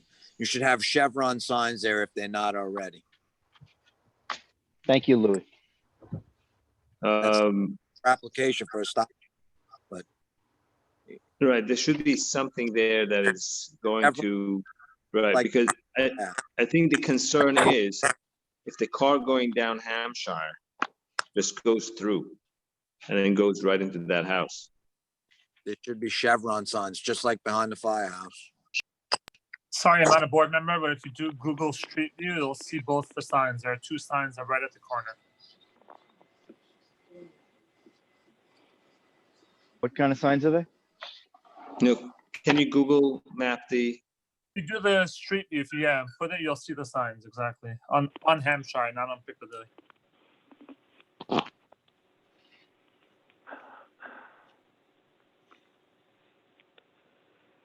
This is, you're looking at Piccadilly driving east. And going south on Hampshire? so then it's this way. This is going south. No, more, a little bit more. No, more back. There's one more sign actually. Yes, no, that was it. There's a sign here that says 20 miles an hour or something. I think, yeah. Is that going, yeah, keep going straight down. No, just go down and, no, you turned. This way? Yeah, just go down that way. So now there are two houses there. There are two new houses there. That was an old house. There are two houses. Now you're turning. Just go back. This is the old house, and there were two houses that are built now, right? Right. So the Chevron sign is where? There are Chevron signs? No, Louis is saying we should put it there. And Right that now- tree doesn't exist there anymore. Curve in the road. Those signs are shown as a curve in the road. You Oh, can there's put Chevron signs just the same as that's behind the firehouse to alert people that to know that there's a curve in the road. Those signs are pretty sufficient to show a curve in the road. But I thought usually on these curves that are so steep, we have stop signs. If you do have that at the end of Station Road, when we get to Kensington, when it's turning, there's a stop sign there. I don't know why we don't have a stop sign here when we're getting to the end of the road before we make that sharp turn. Going south on Hampshire, making a right in Piccadilly. Why isn't there a stop sign? No. Going south on Hampshire, right before the elbow, right there. you don't need a stop sign there. But we do have stop signs on other places that is a turn. Not like that. Well, at the end of Station, when you turn right, when you're going toward Kensington, you make right, there's a stop sign there. That's not. That's the town of North. Again? That's the town of North. That I know. No, I'm just saying, there's a stop sign there. I'm not saying that whose town it is, but to me, you need something there. It's just not to have anything to stop, to slow, to do anything. It's just, But Louis mentioned several times to have chevrons. Chevron signs. okay. As Chevron as signs being can the- make people stop. as That's being great. it doesn't make people. It alerts them that there's a curve there. Okay. Like I said, if you go behind the firehouse, that's what we have behind the firehouse. You don't have a stop sign behind the firehouse. All No, right. that you don't have a stop sign. That's a narrow. That's a very. It's not very traffic. Also a sign, there's also a sign on Piccadilly that's a warning sign to slow down to 20 miles an hour. I'd just like to Is there interject. one on Hampshire? Yes, on Hampshire. There's one on Hampshire going south to slow down to 20 miles an hour. No, south, yes. Mayor's on both sides, also on Piccadilly and on Hampshire, I believe. just wanted to interject. This is a very dangerous intersection. As I say, it's more so as you approach the northern part of Piccadilly going north on Hampshire. But if we had the stop sign at the turn you're discussing, it would slow people down as they made the turn going north, which would help. It feels, I can't tell you how dangerous it feels as you make this turn. Every single day I do it. Mayor, this is the sign that there is already before getting to the bend. 10 miles per hour on both sides. Where is this sign? This is on Piccadilly approaching the corner, as well as there is the same sign on this side on Hampshire approaching Piccadilly. I can find it, of course. So there's one going south on Hampshire approaching Piccadilly. Right. Both directions they're going. I think further up there is. I've seen it. I know that I've seen it. If I can find it, I can't find it right now. But I know that on both sides there is a. Yeah, you're on the wrong road. That's what. I just got lost. Sorry, got lost on the road. Right before Piccadilly, where here, right? It's right here. Correct. No, but you need one lower Yeah, down. there you go. It's right here, Mayor. This is the bend. This is looking at Hampshire going south. There is the sign here. The same sign, of course, going the other direction, showing also on Piccadilly going east.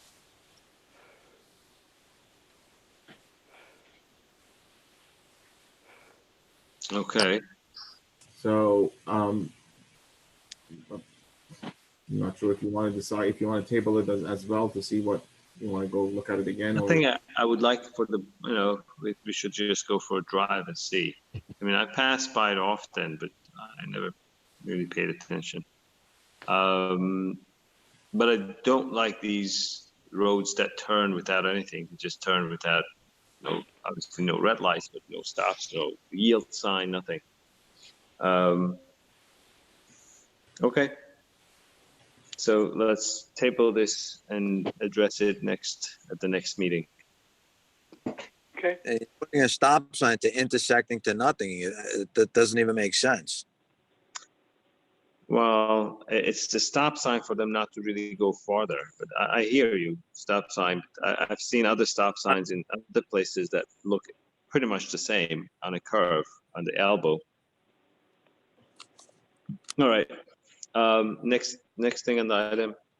So this item is a table. The next item on the agenda is a discussion regarding our current licensee at 265 East Shore Road. They have the parking. They're paying up to now, but because of the COVID and the pandemic, they have emptied the parking lot. They're willing to keep the parking lot and pay for it. Of course, they're requesting reduction in rent, and the village is actually looking to end it and to be for a new tenant. Not a tenant, a new licensee. I'm not sure if the board would like to grant them their request to reduce the licensing fee or ask them to leave. That's something that is a discussion between the board and the mayor. I personally would like to try to find a new licensee. I think that's not a bad idea, but meanwhile, I think while they're using it, we can maybe we can go month by month. I think they would be okay. I don't know who's making the noise. We can put everybody on mute. At least someone's banging. Can